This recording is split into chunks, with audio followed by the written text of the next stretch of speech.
It is now 6:30 and you may start when you're ready. Thank you. Can I have a mover and seconder to call a meeting to order? Councillor Moore and Councillor Ma Chapman, that the regular meeting of the Council of the Township of Springwater of July 6, 2022 come to order at 6:30 p.m. All those in favor? That is carried. Meetings of council are continuing to be held electronically, and residents can look at these, watch the meeting live on the township's website at www.springwater.ca/live. They can listen to it by phone during the meeting by dialing 647-558-0588 and using the meeting ID 864-9730-7719. This option is available during the meeting.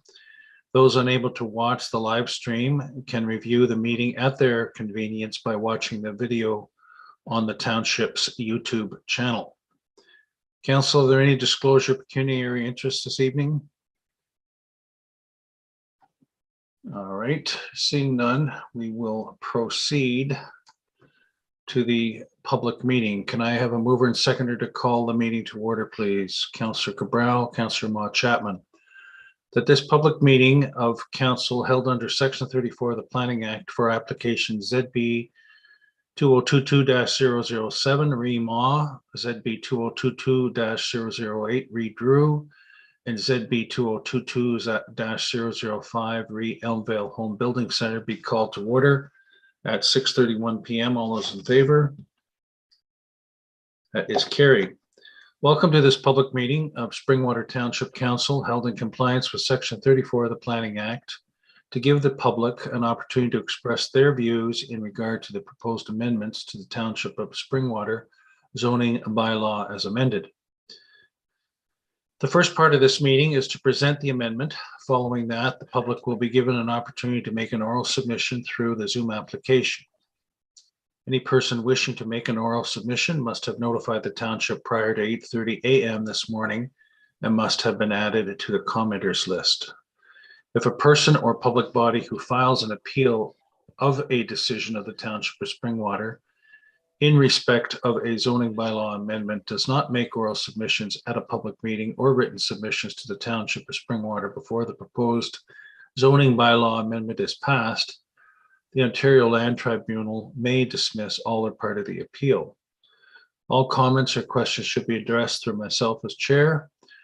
Oral submissions will be included in this meeting's minutes and form part of the public record, including the name and address of the speaker, as information collected under the Municipal Freedom of Information and Protection of Privacy Act. The minutes of the meeting will be posted on the township's website. The first item is ZB 2022-007 by J. Ma for 2132 South Orlake Road. I will now call upon the clerk to confirm notice of this meeting on dates on which the notice was given. Notice of this public meeting was mailed on the 15th day of June 2022 to the owner of the subject lands and to the assessed owners of 29 properties in the Township of Springwater within 120 meters of the area to which the proposed amendments would apply, and to all persons and public bodies as prescribed under the Planning Act and its regulations.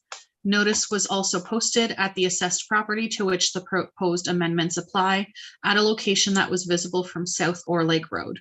The notice was also placed on the township's website. Has the planning department received any correspondence in response to the notice of public meeting? There have been 3 items of correspondence received for this application. The building department in an email dated November 24th, 2022, Roads and Fleet Department in an email dated June 21st, 2022, and Enbridge in an email dated June 21st, 2022. The correspondence can be found attached to the agenda. Thank you. I will now call on Director Spagnuolo to give a presentation outlining the purpose and effect of this proposal. Thank you, Mayor Allen and members of council.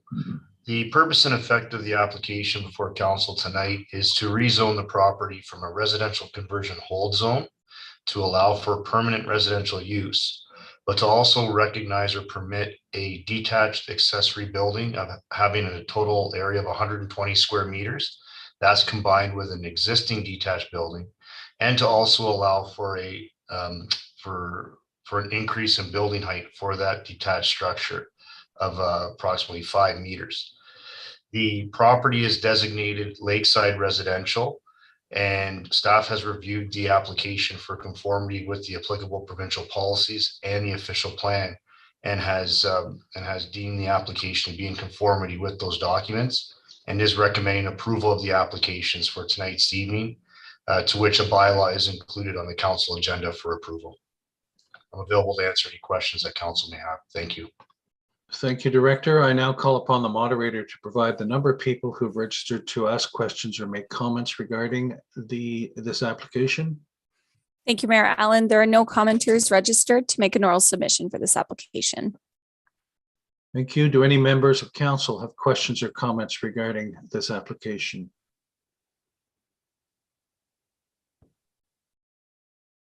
Okay, seeing none, then I thank all who participated in the public meeting with respect to the proposed zoning bylaw amendment, and for showing interest in this matter. The next item is ZB 2022-008 by P. Drew for 3251 Pine Grove Road. I'll call upon the clerk now to confirm notice of this meeting and the dates on which notice was given.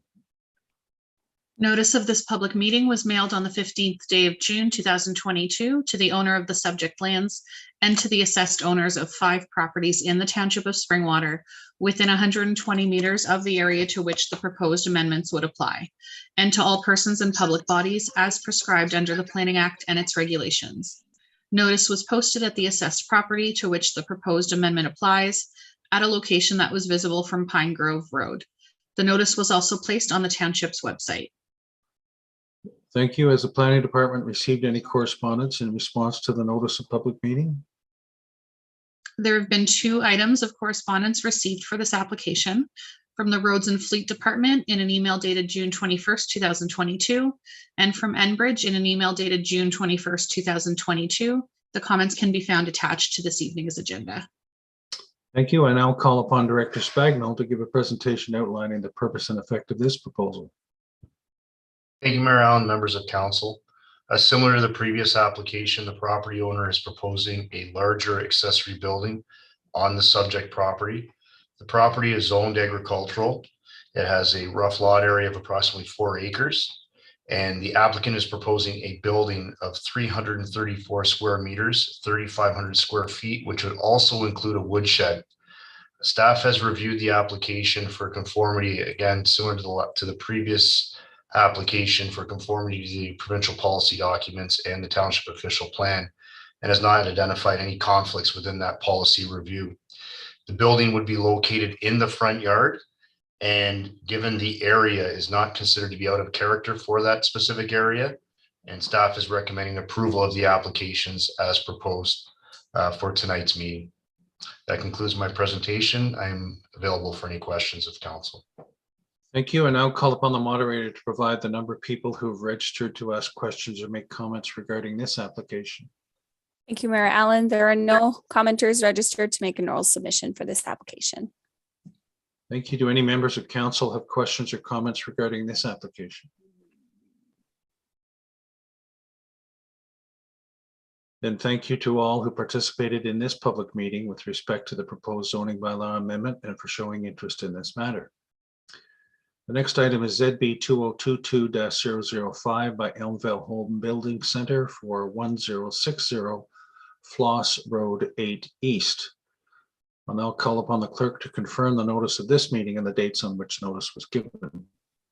Notice of this public meeting was mailed on the 15th day of June, 2022 to the owner of the subject lands and to the assessed owners of 167 properties in the township of Springwater within 240 meters of the area to which the proposed amendments would apply, and to all persons and public bodies as prescribed under the Planning Act and its regulations.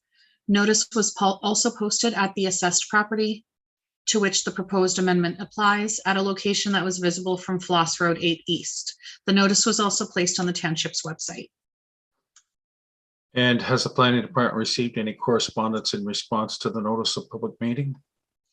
There have been 4 items of correspondence received for this application from the Roads and Fleet Department in an email dated June 21st, 2022, from Enbridge in an email dated June 21st, 2022, from the County of Simcoe in an email dated July 5th, 2022, and from M. Tifo in an email dated July 6th, 2022. The comments can be found attached to this evening's agenda. Thank you. I now call upon Ms. Celeste Phillips to give a presentation outlining the purpose and effect of this proposal.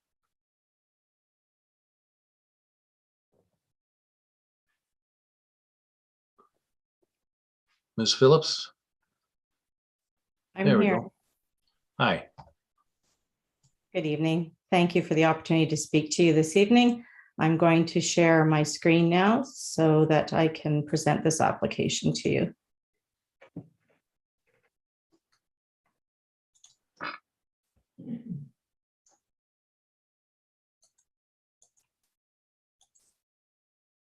Good. Hopefully, thumbs up. You can see the screen now. Yes, we can. Everything's good. Thank you very much.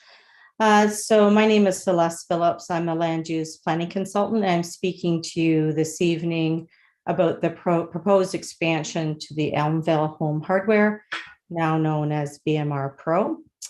Also in attendance this evening is the owner of the Home Building Supply Center, George Begley, as well as Stephen Marash, a professional engineer with WMI Engineering. And again, thank you for the opportunity to speak to you. The property is owned by a numbered company. And this is the context map showing the location. The numbered company is 829664 Ontario Limited and is located immediately to the north of the Elmvale Home Building Supply Center, identified in yellow. The lands are located on the east side of County Road 27, Yonge Street South, and they are north of Floss Road 8. I'm going to now show you a closer view of the property. It consists of 4 hectares of about 9.9 acres. It is currently vacant. To the north is an existing residential dwelling in this location here. To the east is McMahon Creek, which runs along this corridor here. And to the west, of course, is Yonge Street South. And this is the location of the existing Elmvale Building Supply Center. The purpose of the applications tonight for your consideration is to permit a much needed expansion to the hardware store. This particular building supply store is one of the top home hardware stores in Ontario. 70% of the business is within about 35 miles of the existing operation. And given the existing franchise boundaries, coupled with the cost to relocate, the owner, Mr. Begley, is pursuing an opportunity to expand adjacent to the existing location. The current owner of the property is the numbered company, as I mentioned to you at the outset, and that numbered company has authorized my filing of the planning applications, and if approved, would sell the lands to my client, Mr. George Begley. Currently, Mr. Begley is leasing, has a 10-year lease on the proposed expansion lands. This slide. Excuse me, Ms. Phillips. Sorry, Ms. Phillips. Council, can you make sure your mics are turned off? We're getting some noise, please. Councilor Ritchie. Sorry, go ahead, Celeste. Thank you, Mr. Mayor. This slide is the preliminary concept plan, and this is included as part of the application package. So what is proposed is a retail store in this location here, and next to it, a warehouse. So the store would be about 18,000 square feet. The warehouse would be about 7,000 square feet. There would be an asphalted parking area in front of that building, a graveled outdoor storage area, and a second warehouse located in this approximate location. The property is subject to site plan control. So today, the intent of the application is to establish the land use zoning and designation of the property. But following that, there would be the submission of a site plan application, which would more precisely identify the buildings and their location. because the development plans are still in flux. So what has been submitted to you is the preliminary concept plan for your consideration about the designation and the zoning of the property. There has been a bit of a background leading up to tonight's meeting. The pre-application meeting was held in December of 2020, and a list of required reports was established in conjunction with the township staff and the County of Simcoe staff. And all of those reports have been submitted. So this is the list of fairly extensive list of reports that were required in order to deem the application complete. They include the agricultural review study, a stage 1-2 archaeological assessment, a functional servicing and stormwater management report, a traffic impact assessment, a flood hazard study, a planning justification report, the concept plan that I've just shown you, as well as the applications for an official plan amendment and a zoning bylaw amendment. The planning justification report that is on file with the township planning staff goes through a review of provincial, county, and township land use policies, and in particular focuses on development in agricultural areas. The provincial policy statement, as you know, council focuses development in settlement areas, but the provincial policies do recognize the importance of rural areas. And of note is planning authorities such as Springwater Township are to promote economic development, and references specifically made to taking into account the needs of existing and future businesses in your municipality. It's important to note, and often forgotten when we are talking about land use planning, it's often overlooked that non-agricultural uses are permitted in the agricultural designation, subject to a list of criteria. So although we often think that no development is permitted in agricultural areas, that is non-agricultural, that's actually not the case. The criteria are that it can't be in a specialty crop area, such as Holland Marsh or the Niagara area. The development has to comply with what we refer to as the MDS formula. That's the minimum distance separation between the proposed use and nearby farm activity.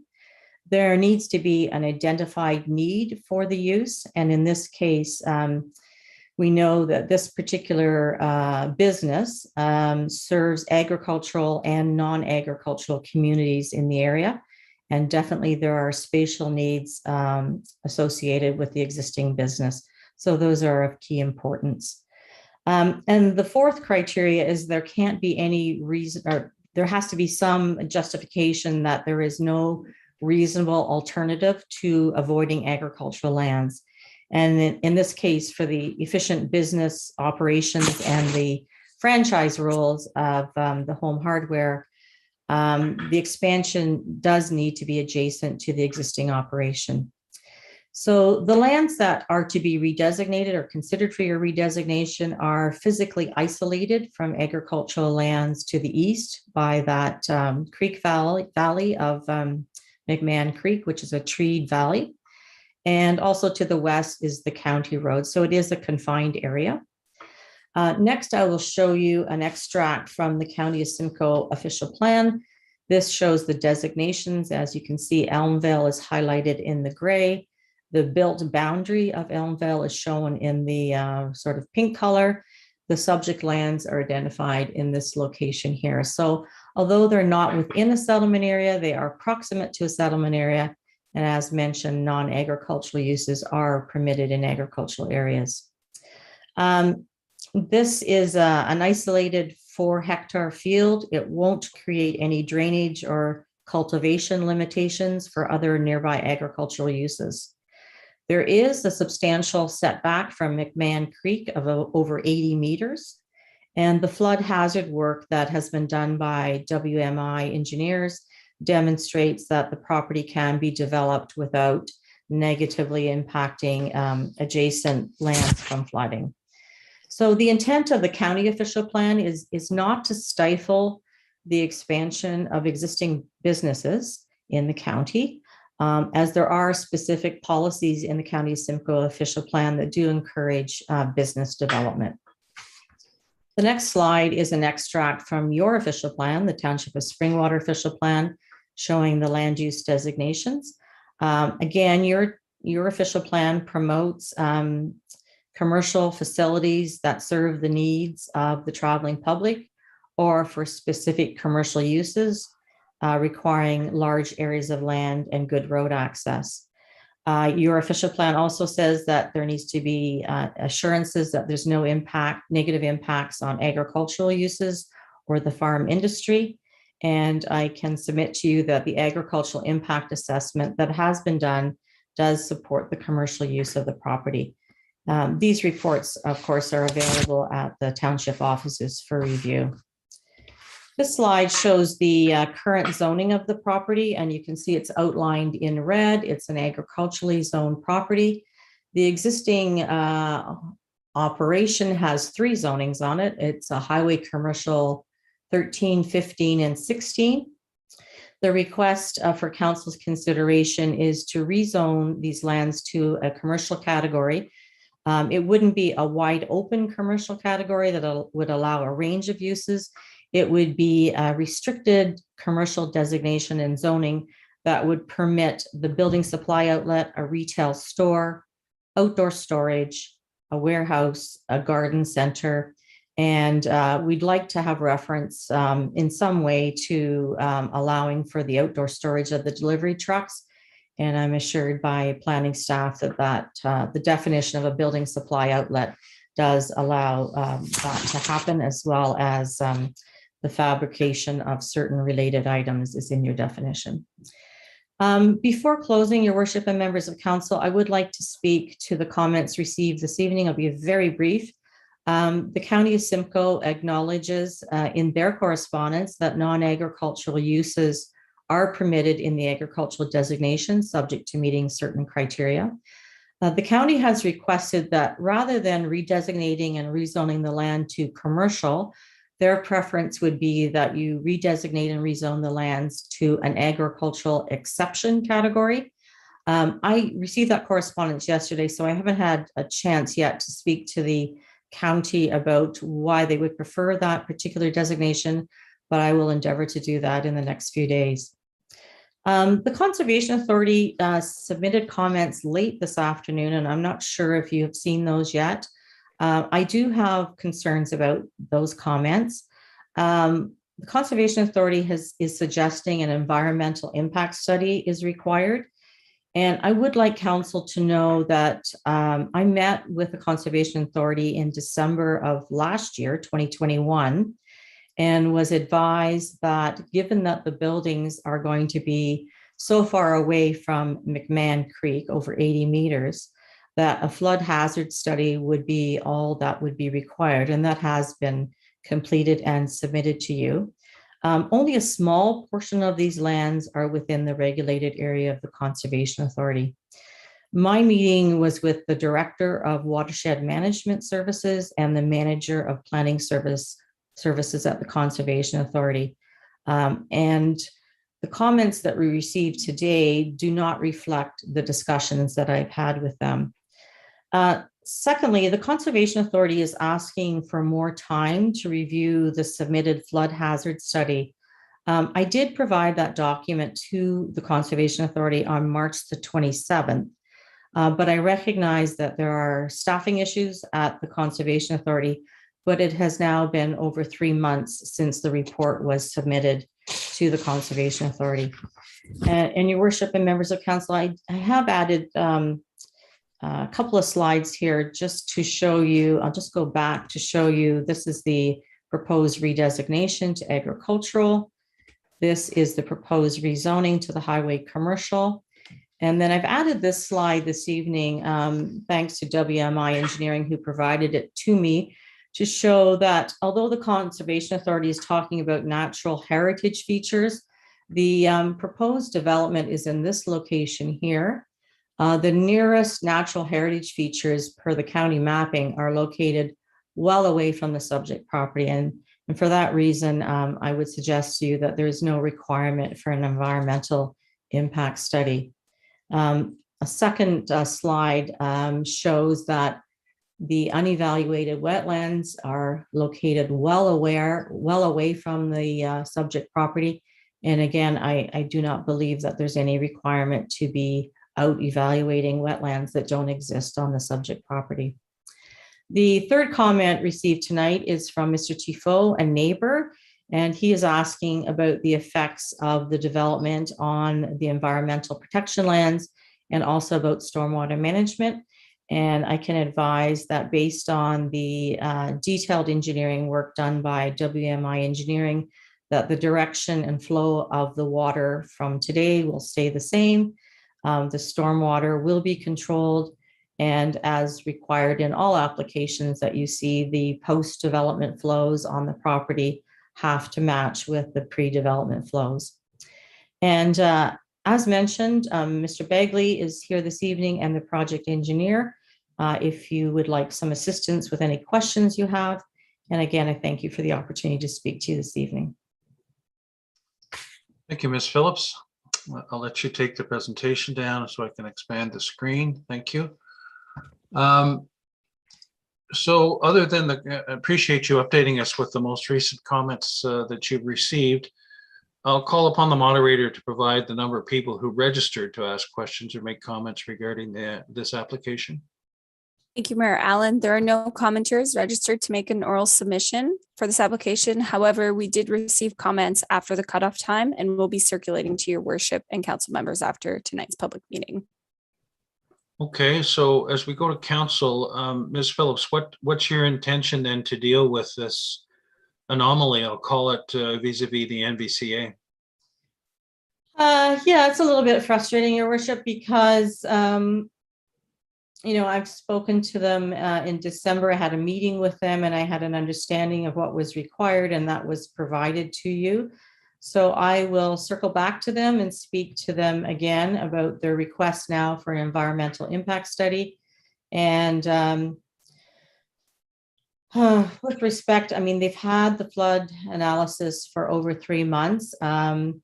Morash can assure you this evening that we're not even close to a situation where there would be a flooding hazard, and that is demonstrated in all the work that he's done to date. So I will make my best attempts to speak to the Conservation Authority, but I can't guarantee a very quick turnaround on doing so. Well, keep me posted because I could ask some questions if you're running into further roadblocks there. Thank you. Council, questions, comments? Councillor Cabral. Thank you, Mayor Allen.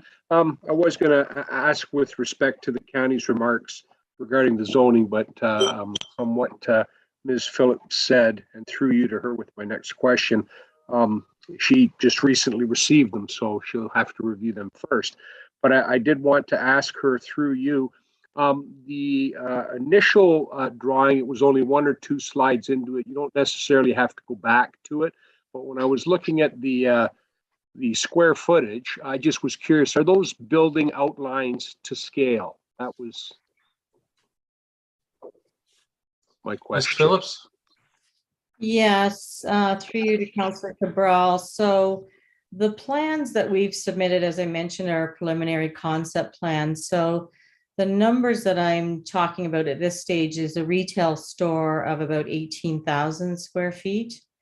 Including the attached warehouse of 7,000 square feet. And then the standalone, and there may be 1 or maybe 2 standalone warehouse buildings, but that's yet to be decided. But they would be, the one I'm showing is about 14,000 square feet. Thank you, appreciate that. So the existing store, Ms. Phillips, what would happen to the existing store? For that, I will pass you over to Mr. Bagley with your permission. Welcome, Mr. Begley. Thanks for having me, guys. The existing store, currently our Elmville Rental Supply Company is operating out of 2 portables, which it's also outgrown years ago. It would move into the existing retail facility where we are now. I see. Okay. Thank you. Any other questions, council? Deputy Mayor Coughlin. Thank you, Marilyn, and through you to Ms. Phillips. Not having any time with the county's suggestion, do you foresee that their suggestion would have any impediment on the expansion moving forward? Would they be able to operate with that designation rather than rezoning? Through you, your worship, through you, your worship, to Deputy Mayor Coughlin. Mr. Begley and I have discussed that, and from my review of the county's comments, I think there's a reluctance to redesignate something from agricultural to highway commercial. That's a big jump.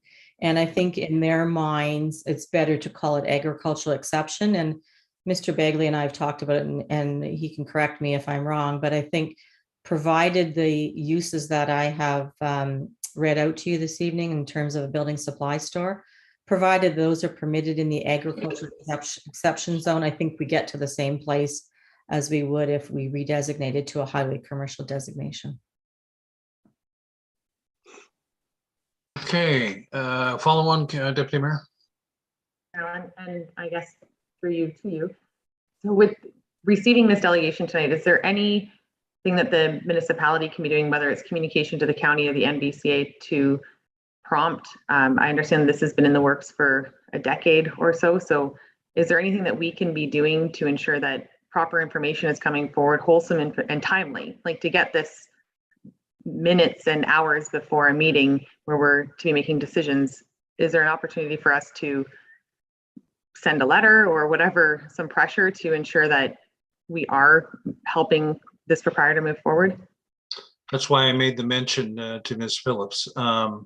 Once she has had a chance to communicate with the NVCA, I'd be glad to hear specifics, get details, and make some inquiries. Seeing as how I sit on the board of NVCA, I've done that before, and I'd be glad to do that in this situation. Ms. Phillips? One thing, if I could add, Deputy Mayor Coughlin, the problematic part of receiving the comments, not only late, like at 3:30 today, but also the suggestion that an environmental impact study is required, is that, as you know, an environmental impact study requires 3 seasons of evaluation. So spring, summer, and fall. We're too late for the spring evaluation now. So that would mean Mr. Begley would have to engage a consultant to do a summer visit, a fall visit, and wait until next spring to do the spring visit. So that puts another year onto the project. And that's why you're probably sensing my frustration about that comment tonight. Yeah. Well, I look forward to hearing from you further on this once you get more information. Thank you.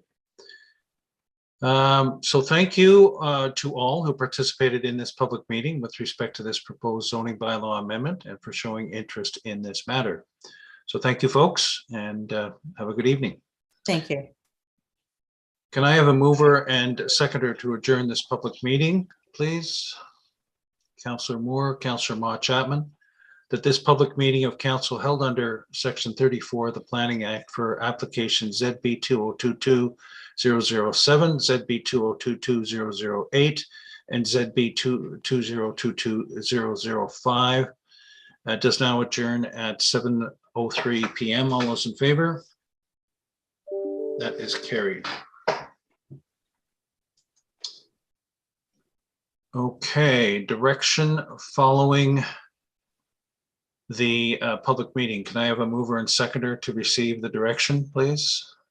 Councillor Cabral, Deputy Mayor Coughlin, that the report from the planner regarding ZB 2022-007 MA dated July 6, 2022 be received, and that bylaw 5000-358 be presented to council for consideration and approval on July 6, 2022, subject to comments received during the public meeting. All those in favor? That is carried. Mover and seconder for the next item, please. Councillor Ma Chapman. Deputy Mayor Coughlin, that the report from the senior planner regarding ZB 2022-008 Drew dated July 6, 2022 be received, and that bylaw 5000-359 be presented to council for consideration and approval on July 6, subject to comments received during the public meeting. All those in favor? That is carried. And a mover and seconder for the Elmvale Home Building Center, Councillor Cabral and Councillor Moore. The council, having held a public meeting in accordance with section 17, 21, and 34 of the Planning Act, RSO 1990 P13 as amended, on official plan amendment application OP 2022-001 and zoning bylaw amendment application ZB 2022-005 by Celeste Phillips Planning Inc. on behalf of 829664 Ontario Limited, having noted correspondence and input received, direct that the application be referred back to staff. All those in favor? That is carried. Thank you. Moving on to item 5 in our agenda, 5.1 is a deputation regarding the upcoming red line application for Heritage Village and Sargent Properties in Hillsdale. I'll now call upon Matthew Corey and Kathy D. Silvestro of Malone Given Parsons to present the upcoming red line application for Heritage Village and Sargent Properties in Hillsdale. Welcome. Thank you. Hi, Mayor and Council. My name is Kathy D. Silvestro, and I am the new owner of the Heritage Village and Sargent lands. Thank you for agreeing to hear a presentation tonight. When the opportunity to build in Hillsdale came to us, we accepted it almost immediately after driving through Hillsdale, looking at the existing homes and the beautiful community that exists there. There are a lot of beautiful elements from traditional Ontario, let's say. Crystal Homes has a 30-year history of building in smaller communities like Guelph, Paris, Cambridge, Milton, East Gwillimbury, to name just a few. In keeping with the old Ontario theme, we developed homes that have elements seen in Hillsdale and throughout Ontario. We look forward to building homes that are reflective of the life and styling in the Hillsdale community now, and that we're both proud of. We intend to be a strong partner in the community and look forward to working together for many years to come. Matthew Corey, as part of our planning and engineering team, will follow up now with more specifics on our application. Thank you. Thank you, Kathy. And of course, Kathy's with Crystal Homes, and I'm with Malone Given Parsons. We're the land use planning consultants. Mr. Mayor, members of council, it's a pleasure to be before you again. Good to see you. And thank you for this opportunity. I know when Kathy picked up the property, we were eager to delegate to you to introduce them and what we were doing, but we did want to take the time to assess what we needed to in terms of what we were going to come forward with. And the first opportunity we have is tonight to present that to you. I believe you can all see my screen. You can see the presentation deck. Thank you. Yes, thank you. So just as a reminder for site context, Crystal Homes, Fernbrook Crystal Homes, is looking at what was formerly known as the Sargent and Heritage Village draft plans of subdivision at the north end of Hillsdale.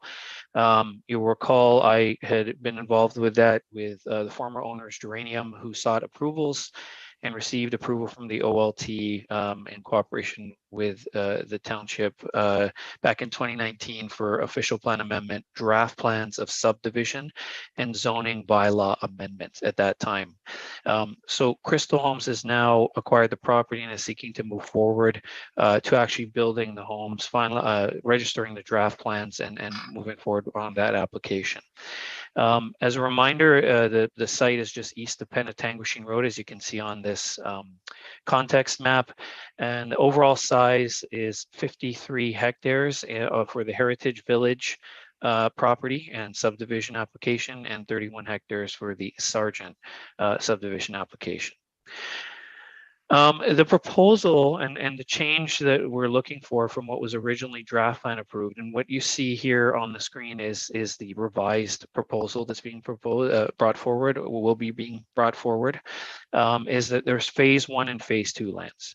The major difference here is that phase 1 is unchanged from the original draft plan approval. This was incredibly essential and important given the prominence and the importance the community placed on the interface with existing residents with regards to the new development that would be occurring here.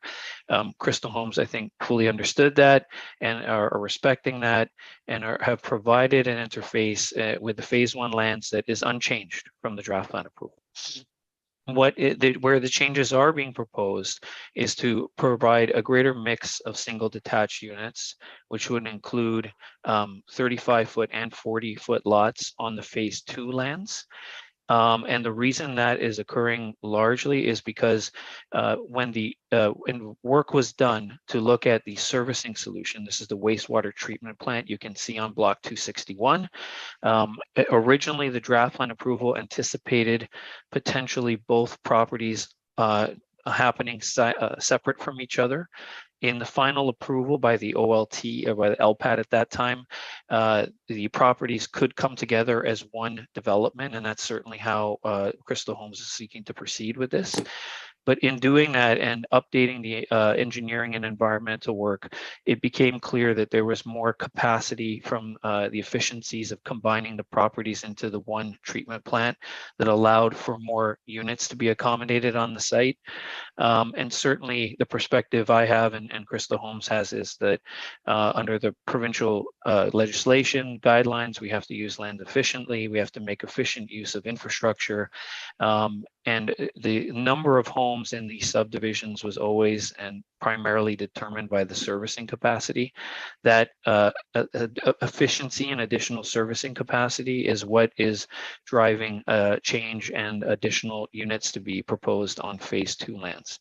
And to be clear, there has not been a submission yet to your planning department for the phase 2 lands, but we are intending, subsequent to having presented to you and bringing this up in front of council, to bring that forward for your staff to review in a detailed way and make that submission for a red line change to the draft plan of subdivision for both Heritage Village and Sargent, because they still operate as 2 plans. So as I was saying, the red line changes are proposed only on the phase 2 lands. That's what we're seeking to go ahead with.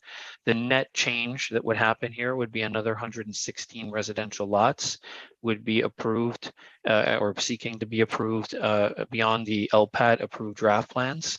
That, as I said, results from the consolidated wastewater treatment facility. We have spent the last few months working with the engineers to determine what the servicing implications are, the transportation implications, and everything we have seen has assured us that there is no change required to any of the stormwater management blocks, to the wastewater blocks, nor to the road pattern required to accommodate these lots. And that was, I know, a big concern of Director Spagnol, and one that we had to address, we wanted to address, especially even coming before you today. So in that sense, the red line draft plan, we believe, still remains consistent with the LPAT approval, primarily by keeping the interface, but also by reflecting a unit count that accommodates and makes use of the infrastructure capacity from the wastewater treatment plant. Just a bit of summary here for you in terms of what we're thinking of bringing forward. The Heritage Village, the LPAT approved plan is on the left side, the left column. That was 353 lots in total, mainly completely comprised of 15.2 and 18.3 meter lots. These are 50 and 60 foot lots. The revised plan maintains, of course, 50 and 60 foot lots in both plans, especially at the interface point, but introduces the 10.7 and 12.2 meter lots, which are 35 and 40 foot lots. All double car garage, all single detached units, but with a greater variety of those units, making full use of the wastewater treatment efficiencies. This is just a red line to show you the redlining and the change that we would be asking for. As you can see, the red line overlaying on the black original has no changes through the bottom part of the plan. It's only as you get into these lots further north where the changes occur. And similar on the Sargent draft plan, there's some changes, including a slightly modified road pattern to make a bit more efficient use of a crescent here in terms of versus what was originally proposed with the cul-de-sac. Just in terms of a reminder to council, these lands are designated urban residential and natural heritage protection under the Hillsdale Secondary Plan as amended and implemented by the LPAT approval. We're not seeking any change to that. This development's occurring in conformity with your official plan. There is a zoning bylaw amendment that would be required to accompany the proposed red line revision. This is to permit the smaller minimum lot frontages and minimum lot areas. For that reason alone, a zoning bylaw amendment would be required when we're to come in with this application. And then what we have here, Crystal Homes wanted to put forward examples of the kind of homes they built and the style. I need to clarify though, from my understanding when speaking with Kathy and her team, these are indicative of the kind of homes that they have built. They're not necessarily the architectural style that will be brought forward in Hillsdale, because that architectural style will be made to be compatible and similar to the architectural feel and style that's in Hillsdale today. But this is an example of the 2-car garage 35-foot home rendering. This is the 40-foot home, 2-car garage again, of course, single detached unit. This Mr. is Corey, Mr. Corey. Yes, Mr. sir. Corey, so we have a limit of 10 minutes for the deputation, and I know we're anxious to get to questions. So if these aren't, if the renditions are going to be smaller because the number of lots, maybe we can wrap up the presentation and get to questions. Absolutely, Mr. Mayor. I was almost done, and I will wrap up. The renderings are there, and certainly they're in your presentation package, and you can look at them and see them. And then this was just the demonstration plan. Oh, sorry, my screen jumped. This is the demonstration plan, the conceptual site plan for the first phase that would be being brought forward. And certainly Crystal Homes has commenced their sales and want to move forward with the phase 1 as quickly as possible to registration. But the phase 2 would be subject to having a red line approved by you and having a zoning bylaw amendment brought forward in the future. So with that, Mr. Mayor, thank you. Thank you for the indulgence on the time. Absolutely here to answer any questions or comments. I know there's been a lot of talk in the community. We're very eager to be before you to answer any questions you may have and set the record straight, obviously, in terms of where this is headed and where Crystal Homes would like to go even prior to coming in with something formal as an application to the municipality. Okay, thank you very much. Before opening it up to question and comments, what are you going to actually call this? I mean, it's the lingering sergeant and heritage. What is it going to be called, this development? The marketing name? Or yes, and the planning as well. Is it Crystal Home? Crystal? What's the name of it? We've called it Hometown Hillsdale. Okay, and that's what the name's going to be. Yeah, as opposed that's to the current marketing name, Hometown Hillsdale, so that people can identify the location. Okay, thank you. Council comments, questions. Councillor Cabral.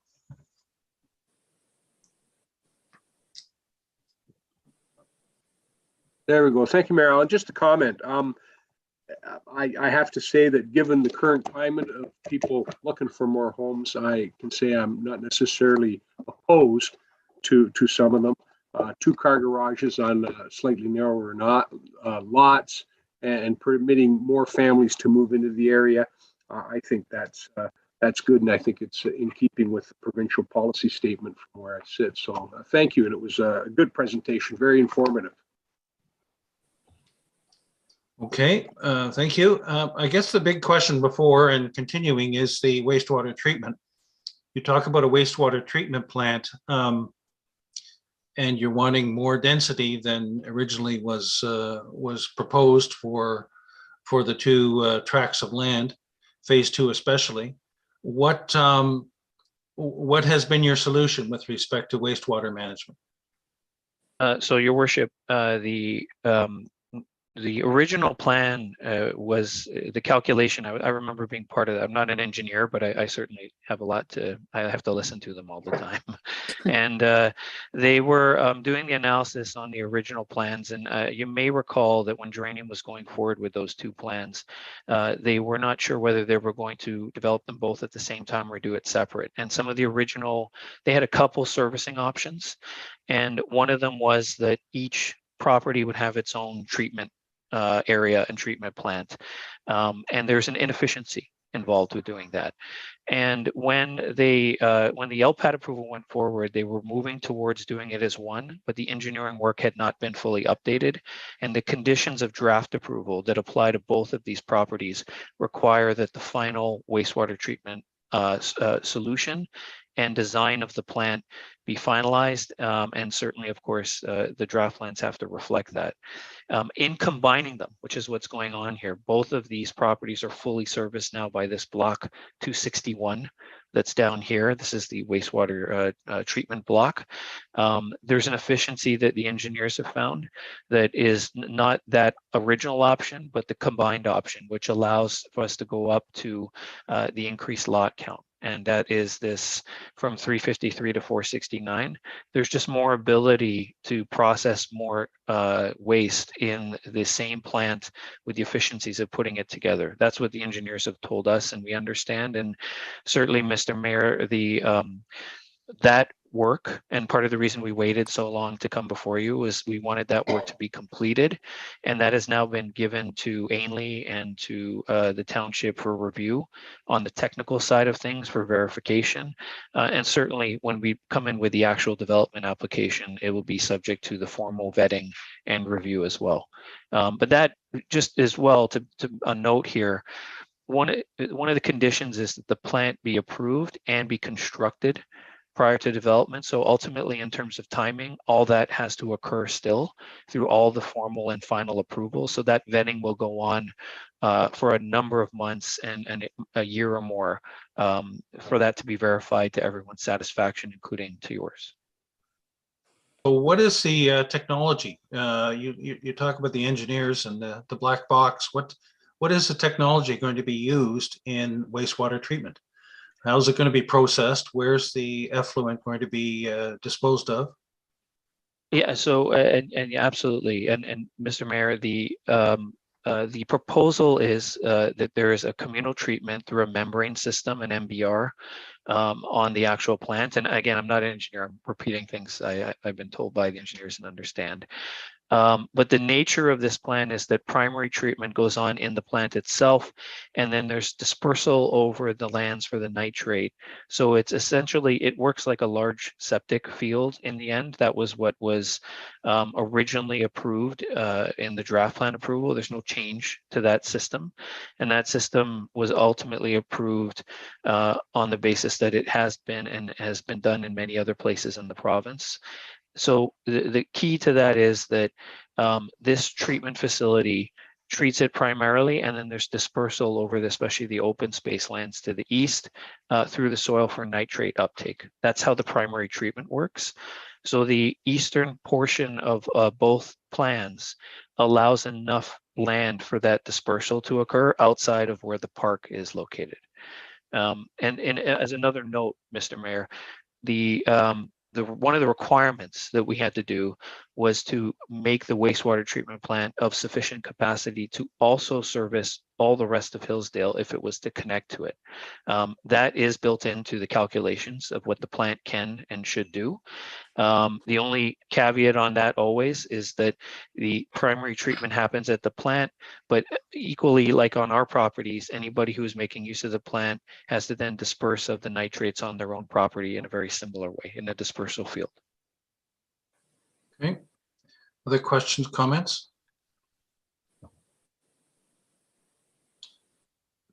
What else? Oh, yes.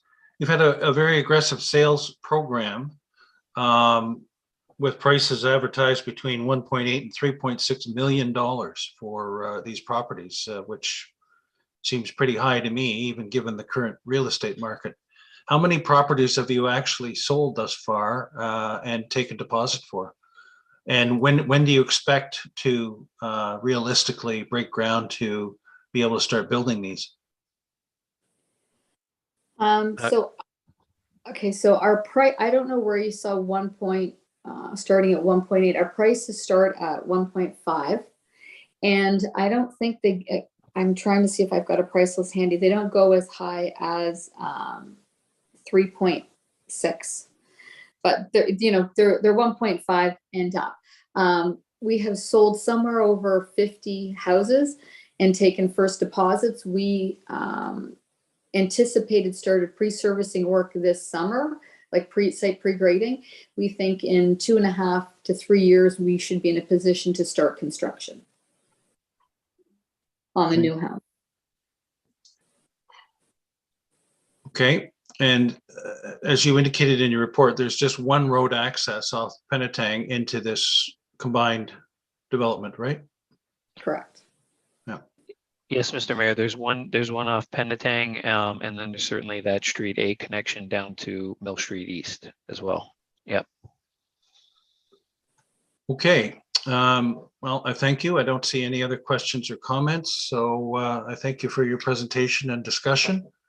And can I have a mover and seconder to receive the delegation, please? Councillor Cabral, Councillor Ritchie. The delegation from Matthew Corey and Kathy De Silvestro of Malone Given Parsons Limited regarding the upcoming red line application for Heritage Village and Sargent Properties in Hillsdale be received. All those in favor? That is carried. Thank you, and thank you again. Thank you, Mr. Mayor and Council, for the opportunity. Thank you. Thanks. Moving on to 5.2, I'll now call on John Weller of Barrie North Winter Tennis to discuss a request for an agreement extension and expansion renovation plans for the tennis club house. Mr. Thank you, Weller. Your Worship. Thank you, Your Worship, and members of council for hearing our presentation. I'll just share our screen here. There it is. There we go. Everybody can see that, I take it? Yes, thank you. So our presentation is twofold tonight. One is in search of a new lease agreement for our facility.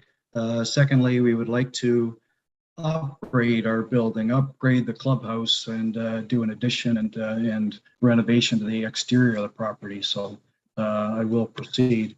Hang on.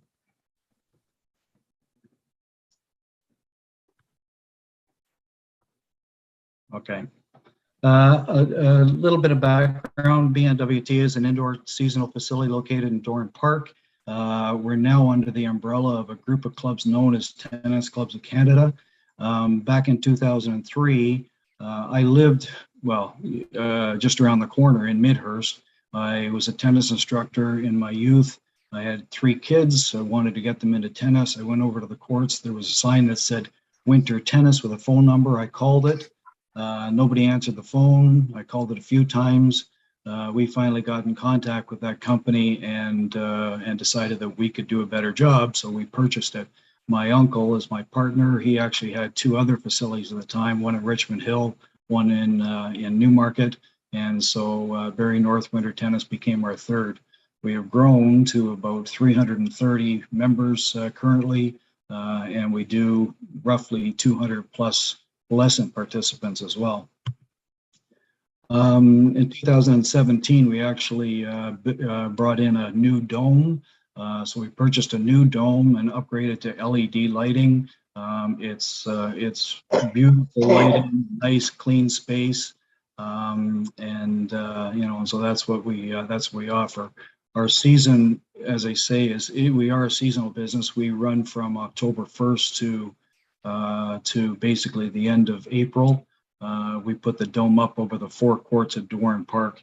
The benefit to the township, I might add, is that the courts stay in good condition, being not exposed to the winter elements. There's no heaving of the asphalt, discoloration, that sort of thing.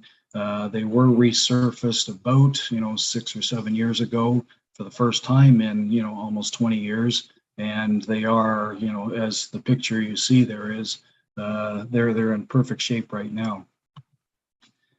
So part one of our request is in regards to the lease agreement. The original 20-year lease that was drawn in 1998 was with the Township of Springwater and a sport facility company based out of Oakville. They weren't local. They didn't have staffing. They didn't seem to care too much about the project. So again, we just felt with a little TLC that that we could do a better job, and 20 years later we're still running. So we assumed the rights to that agreement. In 2017, we had been considering the purchase of a new clubhouse, and I want to stress that a clubhouse generates $0 in revenue for our facility. Members pay a membership fee up front. They pay court fees to go out and play, but they don't pay to sit in the clubhouse. But we just felt that that we owed it to our loyal members and to the community in general. Unfortunately, post-COVID, those costs have gone out of whack, and we just can't afford a new clubhouse. As far as the lease agreement was concerned, we did have negotiations ongoing with then Director of Parks and Recreation, Ron Belcourt, but they were stalled due to a clause in the original agreement that called for the township to assume ownership of the clubhouse and the dome for $1 upon the expiry of the lease. And since we were considering purchasing a new clubhouse in the neighborhood of $500,000, we didn't want to give that up for $1. So that's where as I say, the agreement negotiation stalled. I also wanted to say that the original lease agreement also had a clause that allowed the summer club, the Midhurst Community Tennis Club, to make use of the clubhouse during the summer months. Previous management of the summer club elected not to take advantage of this opportunity. They were concerned, about security and the need for multiple key holders. But I have had discussions with the current president, Toivo Vahi, and he has revealed that there may be some interest going forward. So if we put together a nice clubhouse, they might, make use of it in the summertime. So what I'm requesting is that I've had discussions with Mahesh Ramdeo and Brianna Dean, and I guess I'm requesting that we be allowed to come to some sort of agreement with your staff members. Part two of the presentation is in regards to the building extension proposal. We would like to put an extension off the rear of the building to allow for more lounge and storage space. We're talking about approximately a 10 to 12 foot extension. We'd like to replace all the windows and doors, put some new siding on it to complement the skating pavilion next door. I've got a slide to show you what we're looking to do. We would like to build a new roof with entrance porticos. The new roof would have a higher pitch, so it would have a nicer curb appeal. And in doing all of this, we might, it looks like we would need to replace and relocate the original septic system a little bit further away from the current building to allow space for the expansion. The septic right now is probably about 25 years old as it is, so it's probably due to to be replaced anyway. I do want to stress that all costs of this project would be upon ourselves. We would be paying everything in full. This is a picture of our clubhouse. This is taken off Google, and you can see the lovely trees.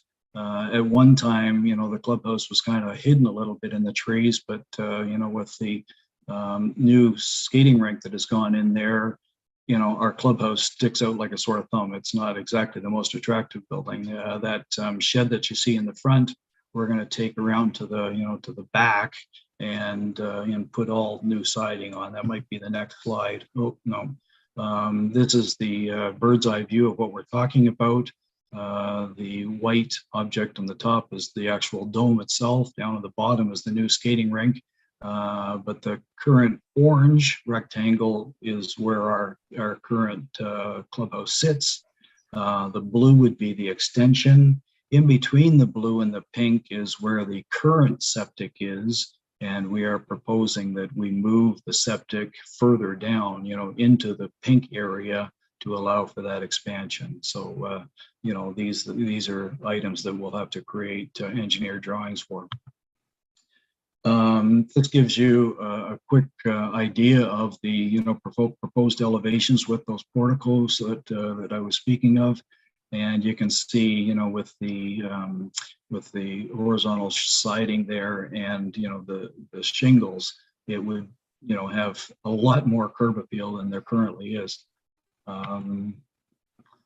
This is the current floor plan where you see the diagonal lines. On the left side of the picture is the extension. So our current clubhouse is 40 by 24 feet, divided down the middle with the top 12 feet being men's and ladies' washrooms and change rooms, the bottom 12 feet being, pro shop and lounge area. So there isn't a whole lot of, area for, for members to sit, after their exhausting tennis matches. So just to summarize, our goal is to not only improve the experience for our members and guests during the winter tennis season, but also to enhance the look of Doran Park, with an exterior renovation. We just want to beautify it, for the neighborhood. As the building sits on township property, we'd like you to please consider approving this so that we can give back to our community ahead of our upcoming 20th season. And, I just wanted to once again stress that, all costs incurred would be, we would be responsible for. So, so that's it. Thank you. I'll stop the share. My daughter, Vicky, is listening in. Was there anything you wanted to add, Vicky? Hi, again, thanks for having me tonight. I just wanted to stress that we are a seasonal operation. So right now we are in our close season. So again, the goal would be to have all of these renovations completed ahead of our season, which opens up at the beginning of October. We've already been working with a contractor and with some drawings. So we kind of have everything ready in place, and would just like to see this go forward. Okay, thank you very much for the delegation. Before I get a mover and seconder to receive that, with the indulgence of council, I'd like to move forward 9.14 on the agenda, the Barrie North Winter Tennis lease extension, to discuss now before question period. Any problem with that, council? Okay, and then we will start with a mover and seconder to receive the delegation from Mr. John Weller, Councillor Moore, and Councillor Ritchie, that the delegation from John Weller, Barrie North Winter Tennis, regarding Barrie North Winter Tennis agreement extension and expansion renovation plans of the clubhouse be received. All those in favor? That is carried. Now going to 9.14 on the agenda, we have the Barrie North Winter Tennis lease extension. I'll start by getting General Manager Ramdale to give us an overview of the report and give us his perspective, please. Good evening, Mayor Allen, Deputy Mayor Coughlin, members of council. The report that's before you outlines where we as staff, interpretation of where council could go with this lease. The previous agreement that we did have with the operation was for the township to purchase the clubhouse and the dome for $1. The recommendation that I have before you is for the township to take ownership of the clubhouse, and that way we can leverage it both to the Barrie North Tennis Club and to the Midhurst Tennis Club, and for any future agreement to be reflective of what we noted other municipalities have done in similar instances, which is the operator pays for all maintenance, all operation and maintenance costs, including contribution towards keeping the facilities in a good state of repair. And they pay for that as part of their contribution towards keeping the courts going. And that's what we're hoping, and that's what we're recommending here, and that's what we're hoping to go with this one, which is the township takes ownership of the clubhouse. The Barry North Tennis Club pays for their share of the operating and maintenance costs going forward, and also contribute, as they've indicated that they would here, contribute towards the renovation of the clubhouse and the relocation of the septic if that needs to be done. So that's the report before you. I have structured the recommendation in a manner that council can debate each one of them and choose to accept them all or change or modify as needed. So that's the report. In terms of the usage of the facility, as noted in my report, the majority are non-Springwater residents, but they are Springwater residents that use it, and it does provide the winter opportunity for residents, which we do support. Thanks. Okay, thank you, General Manager. Can I have a mover and seconder to get this on the floor, please? Councillor Cabral, Councillor Mott Chapman. Questions, comments from council, please. Councillor Hannah. Thank you, Mayor, and thank you for the presenter. Sorry, I thought our director Ramdeo did an excellent report, but I just have to reflect back to I think just prior to this current council, when this came forward, the intent was to for the Barry Winter Club was to build a new clubhouse, and they were going to remove the current building. The with conversation between myself and Mr. Belcourt was that we would take ownership of that building, because my understanding of the previous lease agreement was that after 20 years, it became the property of the township. If I'm wrong, somebody will correct me on that, but that was my understanding. But to cement the fact that the township would own that building, it was going to cost us $1, and the building, instead of being removed, would be placed back in the end of the parking lot and serve as a change house, washrooms, and so on for the current rink or pavilion. I'm not suggesting that's necessarily the thing we want to do. I just want to make sure going forward that people that might be around 20 years from now might want to consider that as a better option if they ever build another clubhouse. And one of the questions I have is that going forward, if we don't own that clubhouse now and we're not going to get it, what's it going to cost us? But my understanding is that because the lease is up, Manager Andero, we now own that building. Is that correct? General Manager. Through you, Mayor Allen, to Councillor Hannah. At this point in time, I would suggest no, we do not own the building as of now. There is a clause in the existing agreement which allows us to exercise a right to purchase it. So we would have to go through that process to purchase it for the dollars you indicated, yes. Thank you. Thank you. And a couple other questions I have is that the current residents of Springwater that use that, I believe, as Mr. Weller said, there is some residents of Springwater. I believe there's only 53. So my question is that because there's not enough interest by the people in Springwater who enjoy playing tennis there, or is there because there's a waiting list and not able to get onto that list? Mr. Weller? I can say that for the first 10 years, we struggled as a business, and we would have taken absolutely anybody on, who requested membership. There is, in fact, a waiting list now. That has happened probably in the last 3 years. Basically, it happened when COVID hit. Everybody wanted to get out and exercise. There would be Springwater residents on that wait list. I haven't had any discussion with Mr. Ramdeo, but I would be happy to elevate those people, to top of the wait list, so that we can, make sure that Springwater residents get access to the facility. Follow on, Councillor Hannah. Thank you again, Mayor.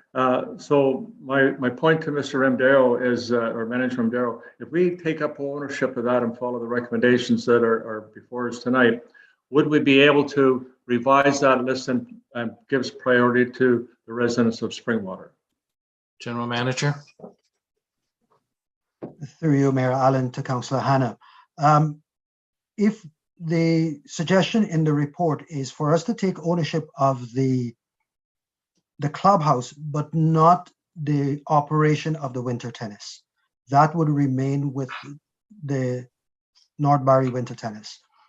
In terms of elevation of the Springwater residents up to the top of the list, that is surely something we can discuss with Mr. Waller, and I guess make that determination at that point in time, yes. Thank you. And the last question, Mayor. The current Midhurst Tennis Club, they're not part of the winter group or the winter membership. At least not all of them, and they're part of it. And my understanding in the past is they haven't used the clubhouse. In fact, they fundraised for their own pavilion, as you're aware of, which is in front of the current clubhouse or the tennis courts. My understanding is that they didn't want to use that clubhouse, and I might be wrong, because it was going to cost them a fee to use that, so they built their own pavilion. And I guess, Mr. Weller, if you could answer that, I would probably end up my questions. Thank you. Mr. Weller? No, they never wanted to use our facility. They never asked to use the clubhouse. We discussed that, as I said, back in the the infancy of our existence, back in the early 2000s, and the summer club never wanted to use our facility. I can say that Johnny Glanville, who is essentially the head coach, he's my head coach during the winter months, but he's also, I guess, the head coach for the summer club. He uses the clubhouse for his camps. If nothing more than, the washrooms and whatnot. He has a setup, very, very close to that. So, it's open, we don't mind, we have no problem, offering it up. And as I say now, and there would have been no cost for that either. But, now with the new president, Toivo Vahi, he suggests that, perhaps they might see some interest there, even though they do have that other facility they built. Thank you. Okay. Deputy Mayor Coughlin. Thank you, Marilyn. Not being entirely familiar with how this operates, the benefit to Springwater residents would be what if we were to purchase this? I would just like that. First General off, Manager? Through you, Mayor Allen, to Deputy Mayor Coughlin. The benefit would be opening the opportunity of using the clubhouse during the months that the North Barry Tennis Club is not using it, opening it to other users, whether those users are the Midhurst Tennis Club or other users as we deem that approaches that wish to use it. So that's the point or the purpose of owning that facility. Follow on? Anything more? No, I guess I'm weary in that understanding that the percentage of residents that use it are not from Springwater. I would just like Mr. Weller's suggestion that there would be preference given to residents of Springwater to be part of any agreement moving forward. Yep. Okay, other questions, comments? I like the recommendation that we General Manager continues to negotiate on the different aspects. I think getting control of the tennis club at the right price is a good thing, because it allows us flexibility to deal with that and report back to us as to the outcome of the negotiations. So if there are no further comments, we have a mover and seconder that the report of the General Manager, Infrastructure and Operational Services regarding Barrie North Winter Tennis lease extensions options dated July 6, 2022 be received, and that staff be authorized to negotiate the purchase of the clubhouse from the Barrie North Winter Tennis per the terms of the 1998 lease agreement, and that staff be authorized to negotiate a lease extension with BNWT to include a reasonable recovery of township's costs to own and maintain the Doran tennis facility, and that as part of the new lease agreement, staff negotiate a contribution by BNWT to cover 100% of the costs of the extension and rehabilitation of the clubhouse and the rehabilitation replacement of the septic system, and that staff report back to council on the outcome of the negotiations and to seek council approval of the new lease agreement. All those in favor? That is carried. Thank you, Mr. Weller. Thank you. Okay, moving back up. We have question period where members of the public can ask questions of council or make comments regarding items on the agenda. There's a process which is detailed on the agenda. It's a long agenda, so I'll leave it to people to read about it. You are to get to the clerk's office by noon of the day of the meeting. Clerk Ainsworth, have there been any submissions received for this evening? Thank you, Mayor Allen. No, there have been no submissions received. Thank you. At 7.1, we have minutes of council. Can I have a mover and seconder to approve the minutes of council? Councillor Ma Chapman, Deputy Mayor Coughlin, that the minutes of the regular meeting of council on June 15, 2022 be received. Any comments? All those in favor? That is carried. 7.2 is the minutes of boards, committees, and organizations. Mover and seconder for those, please. Councillor Cabral, Councillor Moore, that the minutes of the Springwater Library Board meeting May 22nd, 2022, and the Hillsdale Community Recreation Association June 16, 2022 be received. Any questions or comments? All those in favor? It's carried. Okay, first of all, action report, option items, ministerial zoning order at 8.1, private request protocol. Can I have a mover and seconder to get this on the floor, please? Councillor Moore, Councillor Cabral.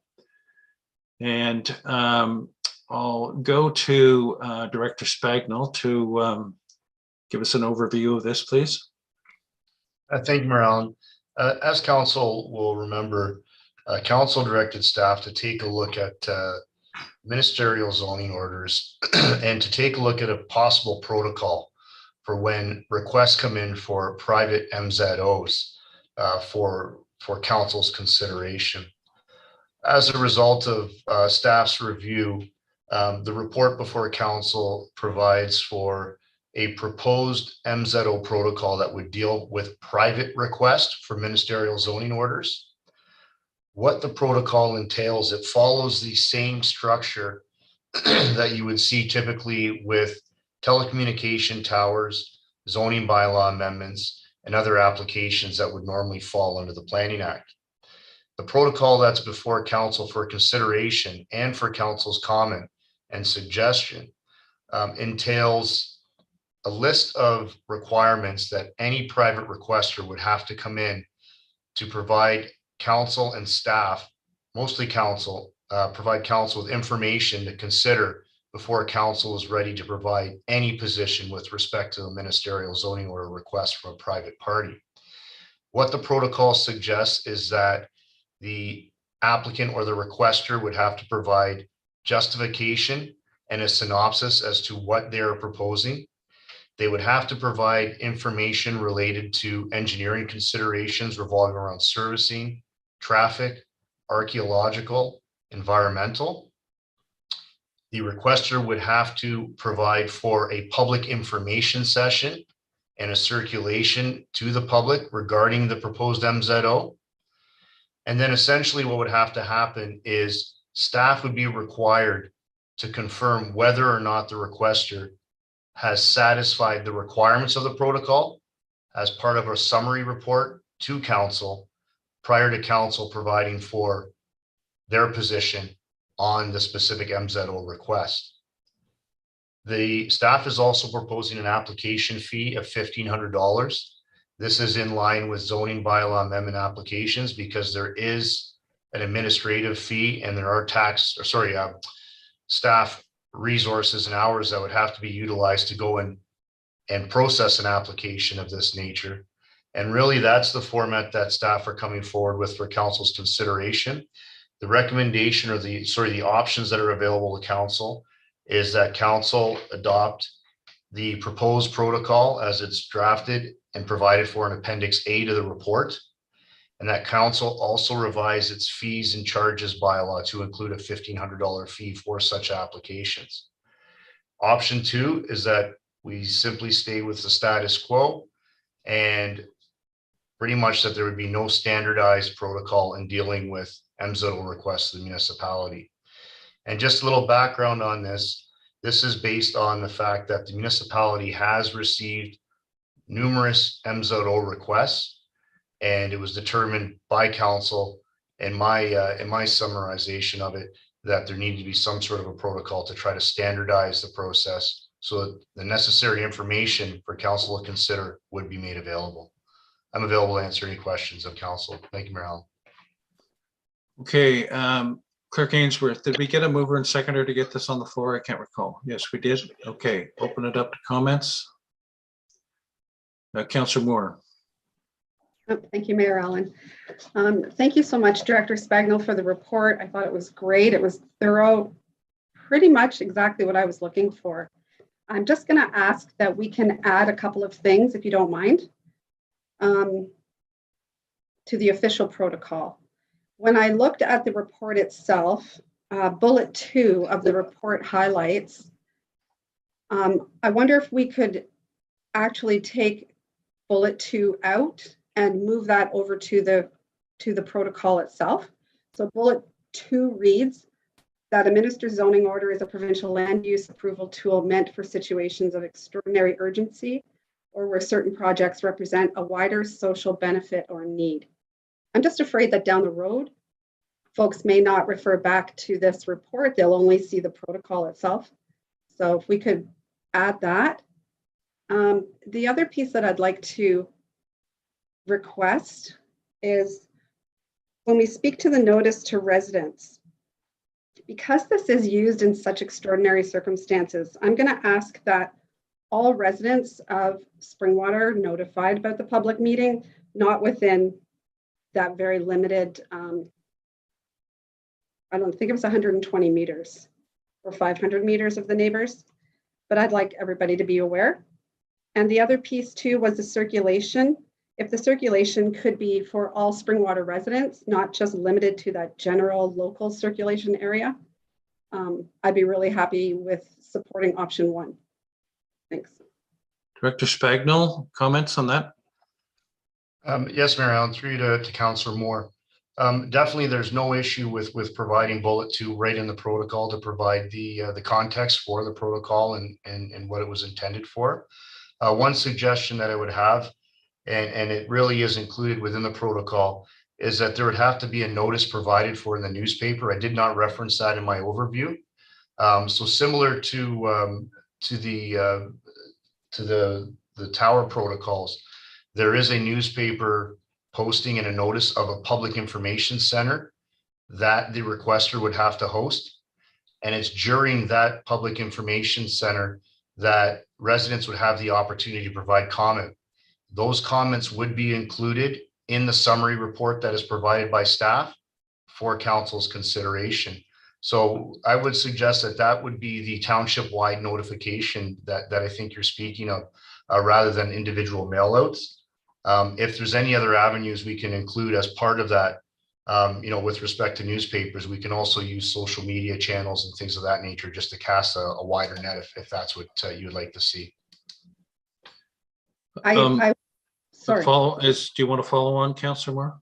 No, I was just going to say that as long as we reach everybody, I know that normally we just circulate a specific letter out to those homes in the general area, and maybe we don't need a mail out to everybody, but we certainly we need to let everybody know. So okay. Whatever we do Thank typically. Deputy Mayor Coughlin.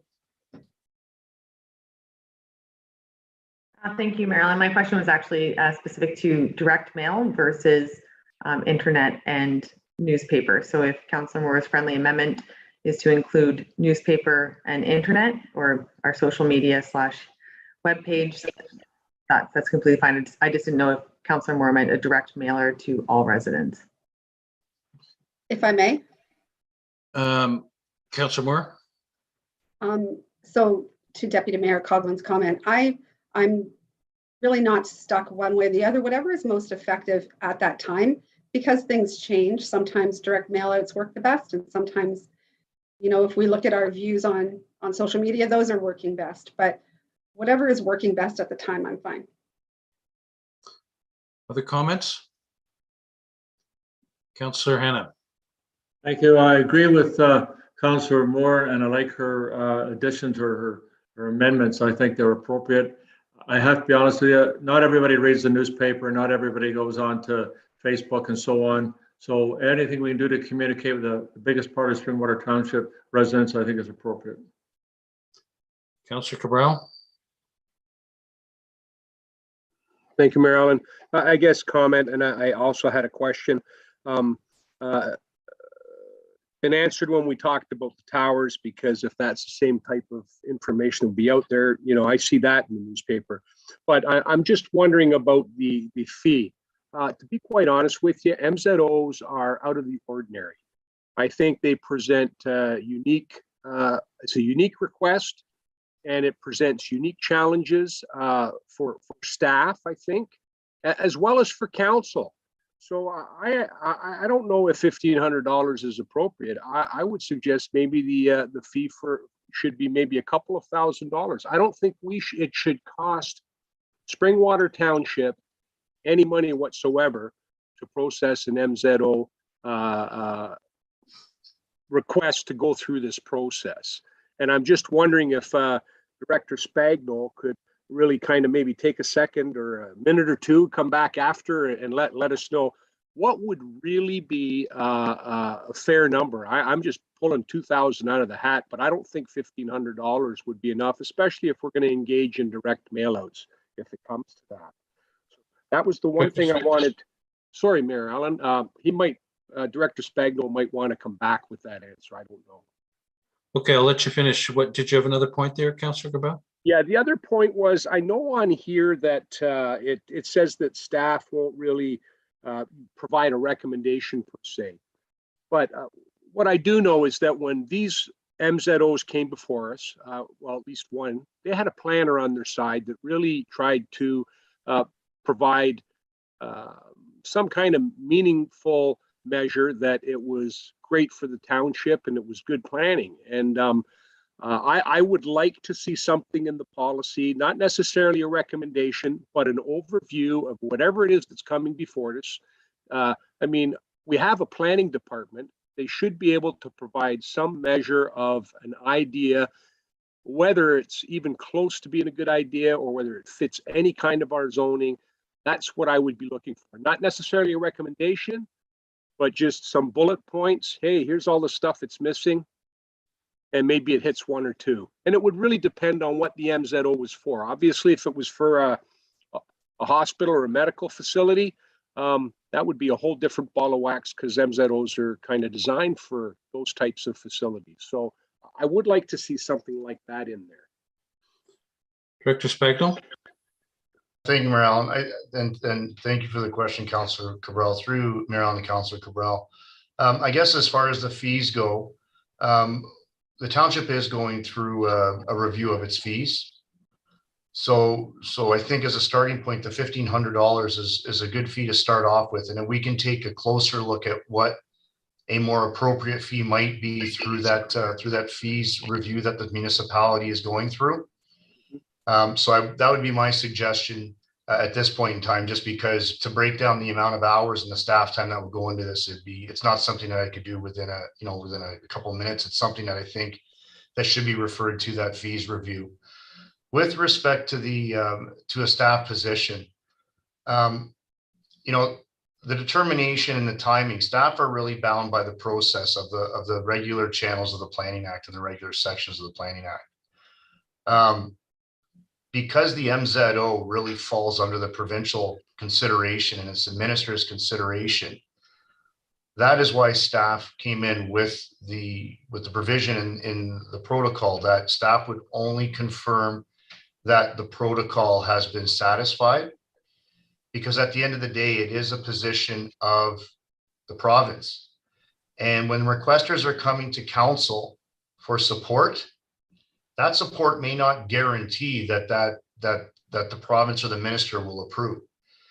And there may be additional information through the Planning Act, through a regular Planning Act process, that staff may look for to go and justify the position. So that is the reason why staff came forward with the mindset, or was going with the mindset that staff would only be confirming that the protocol was followed, because at the end of the day, it's out of the approval of council. Council's providing for support. And sometimes these applications do not fully conform with the policy frameworks that are in place. And it's really up to the minister to determine whether or not it's a matter of public interest, which warrants that specific MZO. So the policy context of things may not necessarily come into the play of the minister's consideration of an MZO. Okay, thank you. Deputy Mayor Coughlin. Thank you, Marilyn. And further to the staff's position, to me, there wouldn't be an MZO request if it conformed with planning policy. So to me, if we're asking for staff to, if it was to conform with the policies that were in place, they would simply go through the more regular planning channels. So I don't know how we could put a clause or how we can put a stipulation in that states that we require a staff's opinion or staff's perspective on something, that an MZO is only going to come forward if it is outside the typical planning policy. Director Spagnell. Thank you, Mayor Allen, and through you to Deputy Mayor Coughlin. I can point out to the example of the Elmville Active Seniors Residence MZO that was approved. You know, for staff to come forward with a position on that, staff's position would have been that a settlement area expansion cannot occur based on existing policy. The minister, and I don't want to speak for the minister of the province, but based on the MZO approval, the thought there was that there was a wider public interest that was being served by allowing for that. So that's a prime example of where, you know, a staff position on that might not lend itself to an MZO, because it's a wider interest that's being looked at to maybe allowing for approval by the province. So that's a prime example of where staff would have been on any given application that would have come in on that specific proposal. Now, that's not to say that there wouldn't be a process for them to go through being that group, but the timing and the cost associated with that would have been extended over, I would have to say, years if there would have been an approval. Yeah. Okay. My thoughts on this is that an MZO is passed. If an MZO is passed, all it's doing is changing the zoning on the land to expedite a process that takes, as Director Spagnell just said, a year or two or more. And all of the items in the protocol have to still be done, just not in advance with the significant investment which is involved. They're still part of the Planning Act to be satisfied. So looking to have all of this work done in advance is a significant investment, and I think defeats the purpose and the intent of expediency in this process. That as Director Spagnell says, the decision is finally up to the ministry. But if we can get sufficient information and dissemination of information without such a comprehensive and strict protocol. So I'm not in favor of option one myself. Deputy Mayor Coughlin.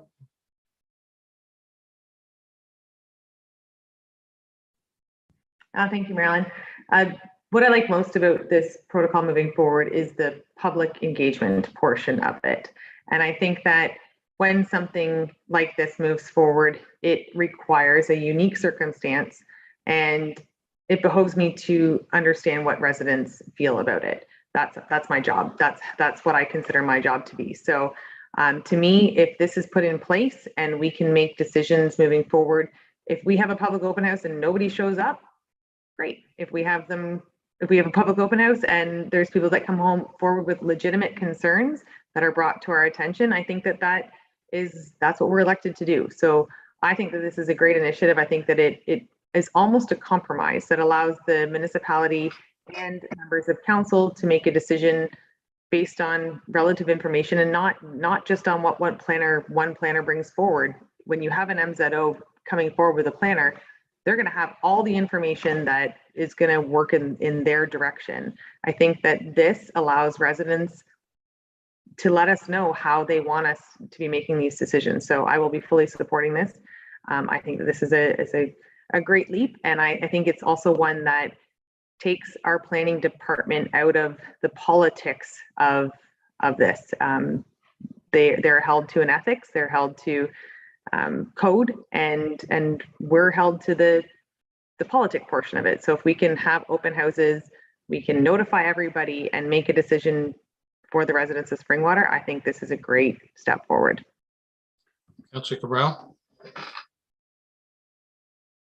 Thank you, Mayor Allen. I'll just be blunt. This takes the delegations out of the shadows. That's what this does. This also shows the public that council is responsible enough to get all of the information before they make a decision on whether or not to support or endorse an MZO. And as council, we're bound to be not only responsible, but transparent.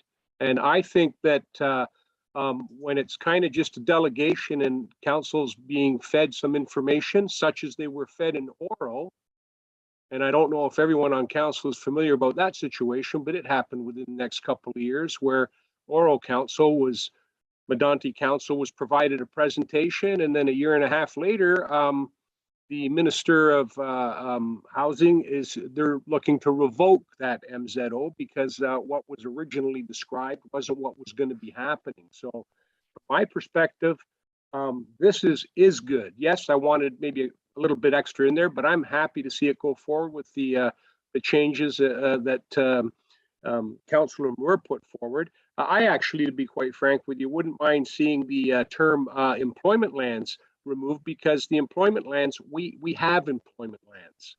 So that's the one thing I wouldn't mind seeing that taken out before we vote on it, to be quite honest with you. Thank you. Clerk Ainsworth, you have the amendments that you can share with us, or the motion is amended?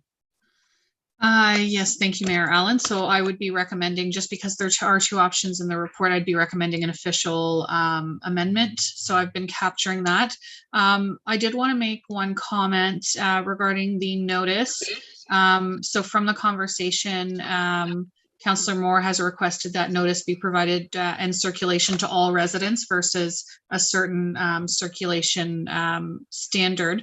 But there was discussion on whether it be through newspaper or direct mail, just to seek clarification on that. And just for information, when I'm comparing this for election purposes. So if council would request addressed mail to every resident of Springwater, just postage for that would be close to $15,000. So if council is looking for circulation direct to each home within Springwater, I would recommend including unaddressed ad mail, just to ensure that the applicants would be clear on what's required of them. Okay, go ahead then. Oh, Thank Councillor you. Moore. Thank Go you, ahead. Mayor Allen. Would it be possible then, Clerk Ainsworth, to put something in that says to be determined at the time? So that isn't a hard decision right now, that we can decide how to circulate that information at the time. Clerk Ainsworth. Thank you. I would just need to see clarification from Director Spagnell on where the mailing portion or the notice period would be in the process. Director Spagnell. Thank you, Mayor. The mailing portion of the process would be regarding the Public Information Center. So that would be required of the requester. And essentially the distances, I think, was just from recollection, was 120 meters from the lot line. That was that's a Planning Act requirement. Mm-hmm. And then typically through the protocol as well, there's a requirement for newspaper circulation, a circulation and notification in the newspaper.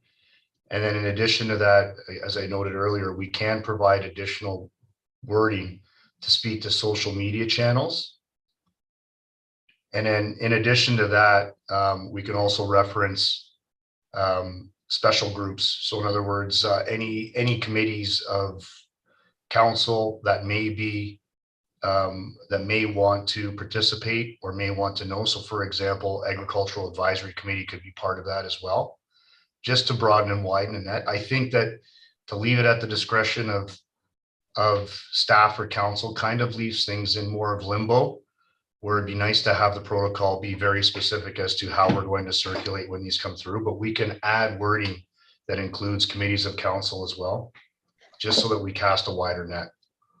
I'm just afraid that we'll miss somebody if we only rely on, especially social media or even the newspaper, then we're not capturing everyone. So if it has to be direct mail, then these are extraordinary circumstances. This isn't something I don't feel that will come up often, hopefully. But unaddressed is fine. Yeah. Clerk Ainsworth? Thank you. So I will add the unaddressed. I have included as well newspaper circulation, social media, specialty groups. I've added the piece in where Councillor Moore has requested that the second bullet of the report be added to the protocol. And I just need clarification on Councillor Cabral's mentioning of deleting employment lands. If I could get wording around that to make sure it's clarified. Councillor Cabral? I apologize. It's where it talks about the MZOs being used. It includes their employment lands. And I just wanted to say that that option, in my opinion, should be removed from the policy completely. I don't think council should entertain changing zoning under a ministerial zoning order for employment lands, but we have designated lands in place for employment, and we should be steering employment to those designated lands. So I guess my feeling would be to include something in there that MZOs would not be entertained for employment lands or for employment purposes. I think that's a better way to phrase it, unless they are in designated employment lands within the township, because there may be a change needed even if it's in an employment land zone. If it's possible. Thank you, Marilyn. Through you to Councillor Cabral, if that's how this can go. My concern with that is that each situation is unique, and if through the MZO policy that they have at the provincial level, employment lands are part of that. I don't want our council to get into picking and choosing what we feel could be, like, I don't know what's going to come to us in the future. I mean, the biggest surprise in our second term was the organics facility that came to Springwater, not through an MZO, but there's always the unknown, and I don't want to pigeonhole us or to prevent us from anything. We can make that decision when it happens. To cross one thing off a list doesn't seem to me. I'm trying to. I mean, hospitals in this, that's a health benefit, but it's also that provides employment. So I think that choosing one element of an MZO and getting rid of it, I'm not supportive of that. So if I can, through Mayor Allen to Councillor Cabral, ask you to put that forward as a formal amendment, because I can support everything that's been brought forward as a friendly amendment, but that in itself I cannot support. I'll go to Clerk Ainsworth first on her comment, and then I'll get to Councillor Cabral. Be a quick response, Mayor Allen. I'm happy to not do it. Okay, all right. But I do want to make comment real quick on that. It's not up to us to, as we were told, we can provide endorsement and support, but that doesn't necessarily mean that the MZO would be granted. They're always welcome to go to the minister all on their own. So, but I'm happy to take that out then. It'll make things easier. Clerk Ainsworth. Thank you, Mayor Allen. So based again on the conversation, I have an amendment that would read that the motion now before council be amended as follows.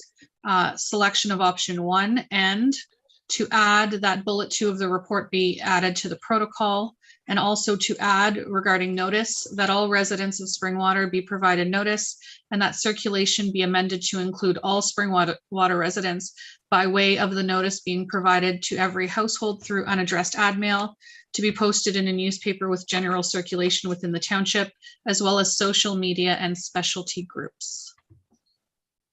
Okay, that's okay with the mover and seconder. Yes, I'll call for a recorded vote, please. Go ahead, Clerk Ainsworth.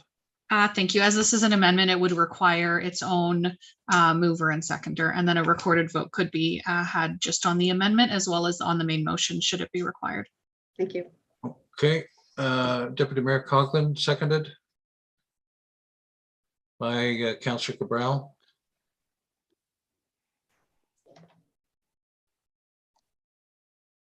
When you're ready, Clerk.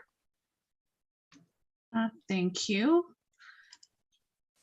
In regards to the amendment only, when I state your name, if you could please state yes or no.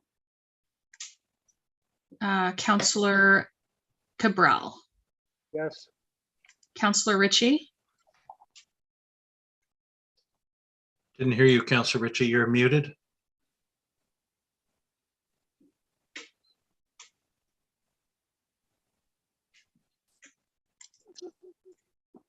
Hello?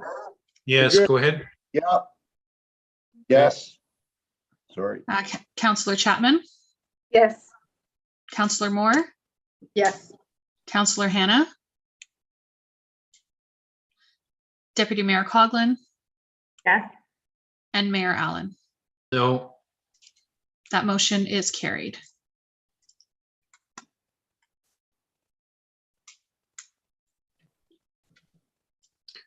Go ahead then, Clerk Ainsworth. Thank you. So it would be now the main motion as amended.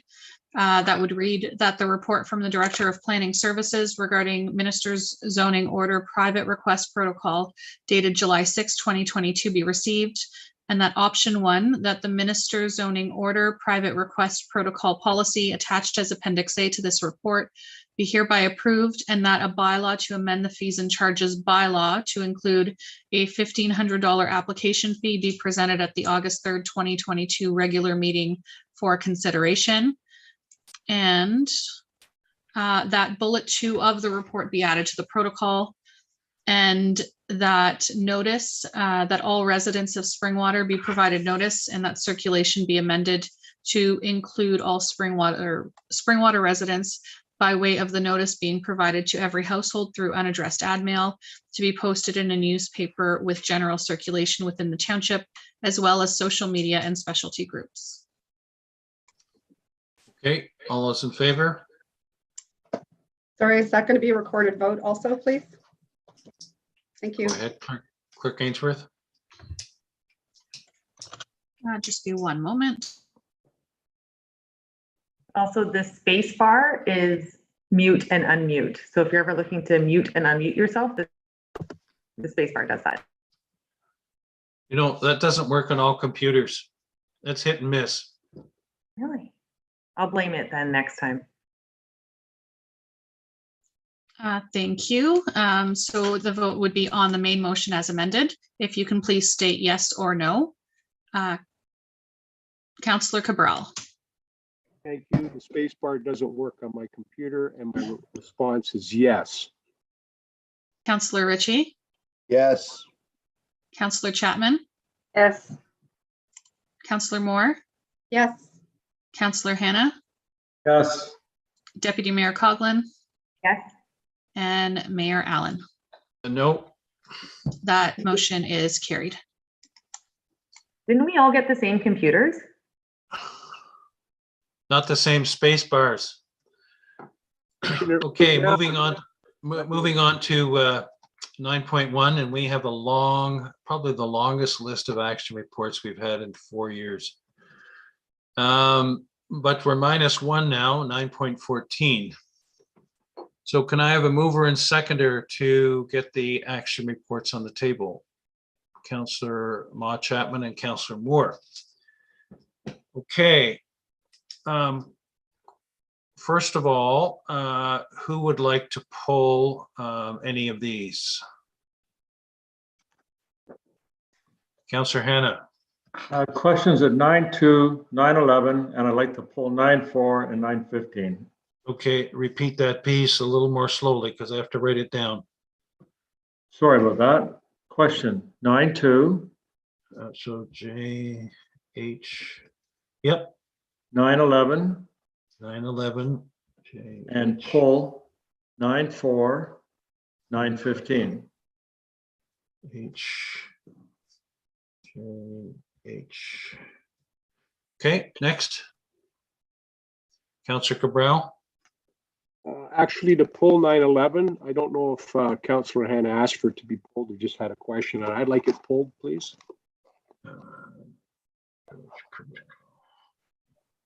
Councillor Moore. If you could pull, please, 9, oh, sorry, I just lost it. The county, 9.6, sorry. Okay. Okay, next. Okay, so let's deal with questions first. 9.2, Councillor Hannah. Thank you. My question is under the report that we received with reference to lame duck. On page 2 of 4, the third statement down is expenditures, and all the other comments in the report all suggest or state that they're subject to approval of the Municipal Act, sections 2.75, except under expenditures, it doesn't say that it's in compliance with the Municipal Act. So my question is, that statement in there about the contract in excess of $50,000, et cetera, is that township policy, or is that just Municipal Act requirements or policy that we just haven't stated that it is Municipal Act? Clerk Hainsworth. Thank you, Mayor Allen. Through you, it is a requirement of the Municipal Act. Thank you. Okay, moving then to 9.11, Councillor Hannah. 9.11, I had a question on it, but I believe Councillor Cabell pulled it, Your Worship. Yes, that's right. Okay. All right, so let me read these.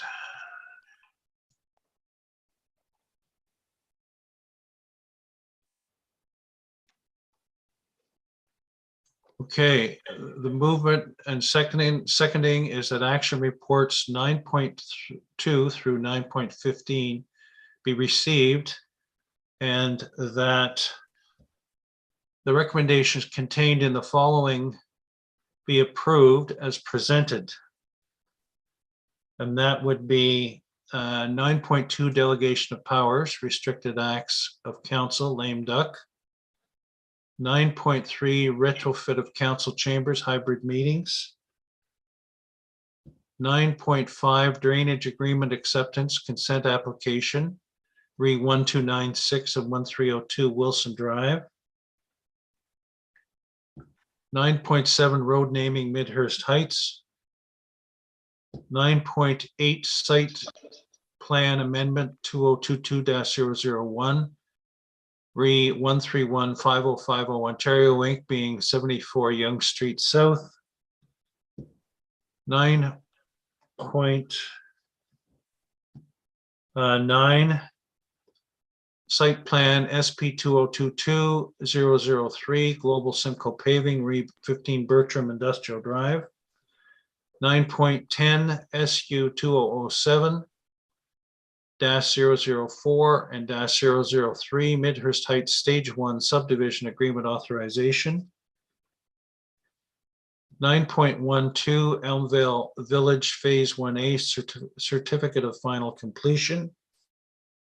9.13 Endorsement of Amendment to Springwater Source Water Protection Plan. 9.14 we've dealt with. 9.16 temporary use extension 2008 Floss Road 4 East, with the exception of 9.4, 9.6, 9.11, and 9.15, 15. All those in favor? That is carried. Okay, in order, we'll go to 9.4, which is pulled. Mover and seconder to get it on the floor. Councillor Moore, Councillor Hannah. Go ahead, Councillor Hannah. Thank you. It's to do with the selection process for the Committee of Adjustments. And I remember in my first term at council that before the selection was made, there was a list of applicants and council had an opportunity to discuss those applicants in closed session and to vote on who they thought was the appropriate people to be on the Committee of Adjustment.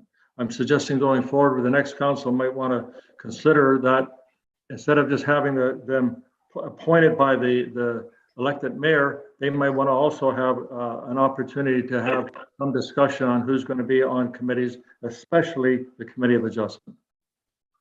So I guess my recommendation is to add that, if possible, to that selection process. If the rest of the council agrees that there should be some input and not just selected by one person. Clerk Ainsworth. Thank you, Mayor Allen, through you to council. So the process that the township has been following is the applications are received. They've been provided to the mayor and deputy mayor in the past for review and then brought forward to a closed session for all of council. So the mayor and deputy mayor would make recommendations, but ultimately the decision lies with council. So all of the names brought forward, so it wouldn't just be for Committee of Adjustment, it would be for any advisory committee of council. So that's the process that had been followed in the past. So council did have ultimately the final decision on all of the committee appointments. A follow-up there? Yeah, yes, my understanding is that there were names that in some committees that were put forward in the past that didn't come before all of council, that for whatever reason they might have been weeded out, and I must suggest it wasn't appropriate, but I believe all the names should become before council. The mayor and deputy mayor can provide their recommendations, but I think by not having all the names there, I think it defeats the camaraderie, if you like, or the synergy that comes from a council meeting. Clerk Ainsworth, any comment? Thank you, Mayor Allen. For this term of council, all the names did come forward. I was the one that wrote the report, and I do ensure that all of the names will be coming forward on a go-forward basis. And as mentioned, council does have the final decision, no matter what the recommendations are from the mayor and deputy mayor at the end of the day. Councillor Cabral. Thank you, Mayor Allen. I know there was not a closed session meeting to make those determinations because the process that I went through, and I was involved in one of them, all of council was not present for that.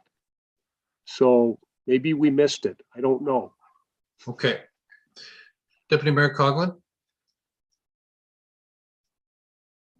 Thank you, Mayor Allen. My comments are, I guess, redundant. The first term of council, I recall being in a meeting and we added members to other committees, and I wasn't a mayor or deputy mayor at that time, so it did come forward. And I do recall being part of the selection committee that put forward a recommendation to council and then going to council for confirmation of the committee at that point. So if there's wording that needs to be put in place to ensure, because I do agree that all names need to be coming forward, and if that isn't the recollection of other members, that needs to be made more evident, I guess. But I do recall concurring with Clerk Ainsworth that all names were brought forward. However, there was highlighted names that were selected by the mayor and deputy. Okay, well, I think we've had this discussion. We've heard from the clerk what happened in the past, and it'll be taken to note for the next term. Councillor Moore. Thank you, Mayor Allen. I just wanted to let the clerk know that I was at another township recently, and their committee of adjustments consisted of 2 council members as well as other sort of community members. And so if that is something that the next term of council would be interested in, from my understanding, it's not a conflict. I always thought that it was. But Clerk Ainsworth.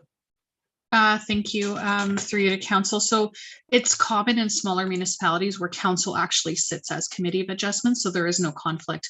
If future councils wanted to sit as committee of adjustment in itself without having any public members, that would be appropriate as well. It can have the composition that council chooses.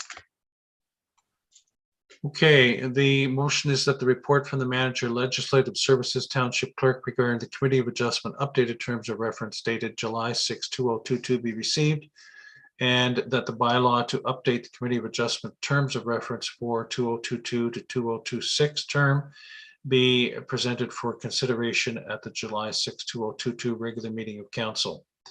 Councillor Cabral. Thank you, Mayor Allen.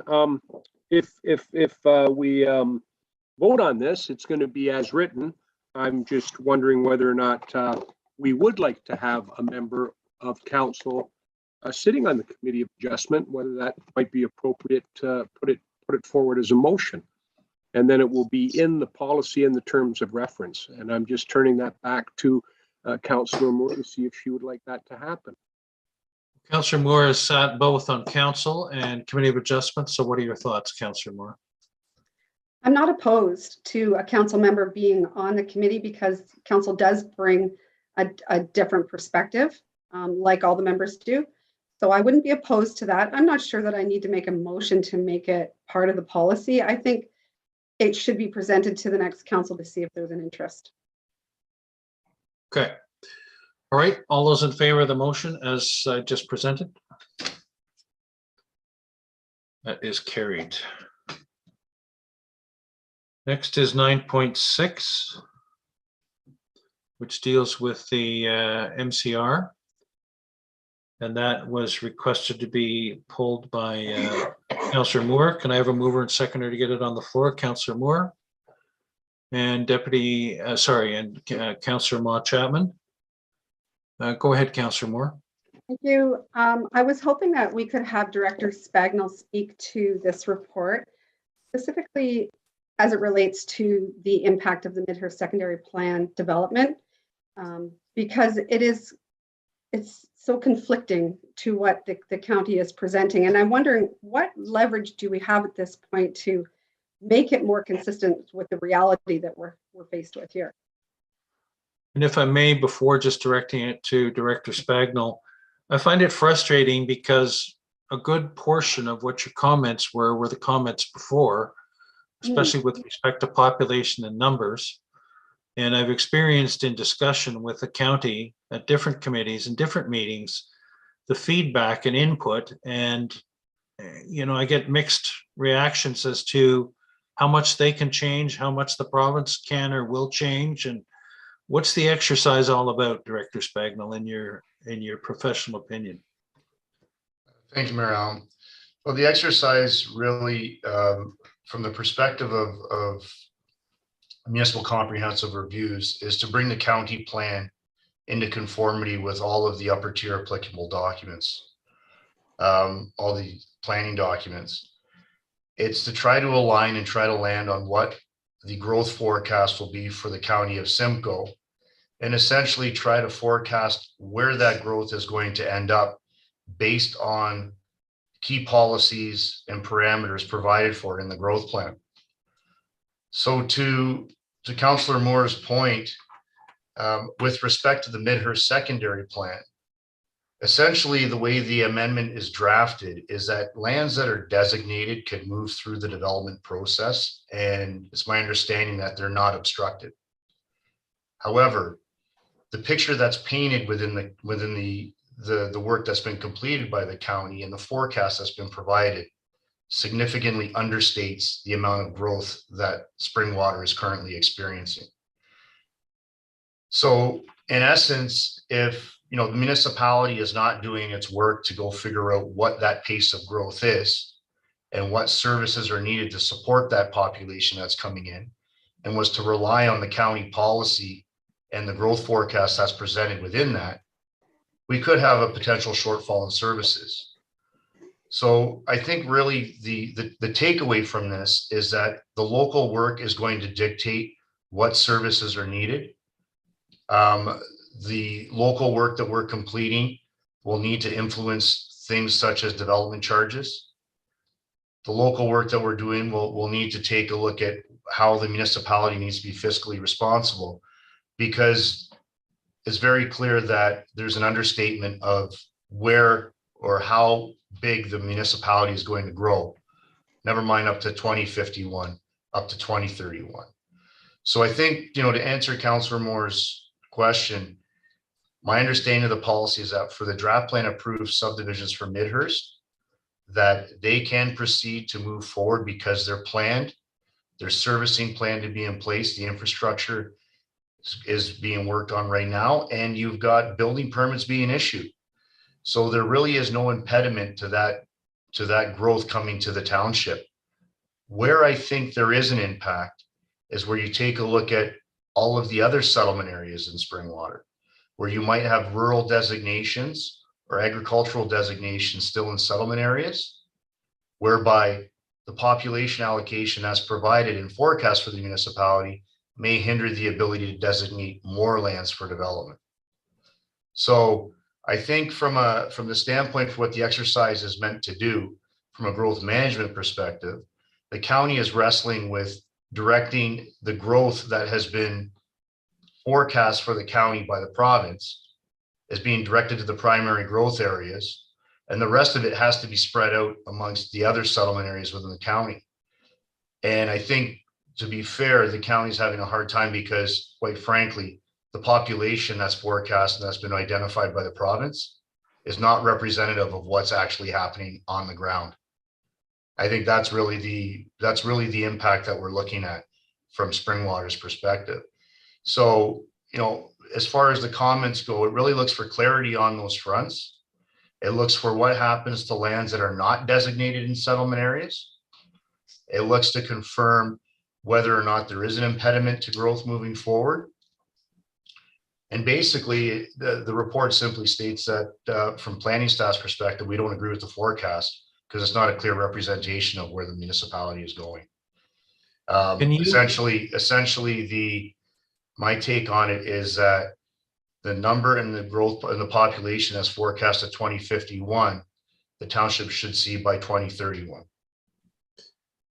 Can you give us an example, Director Spagnell, of whether you can use names or not use names of, you said where a problem would arise, and then you were talking in generalities. Can you give us an example, hypothetical maybe, of where that could be a problem in our township?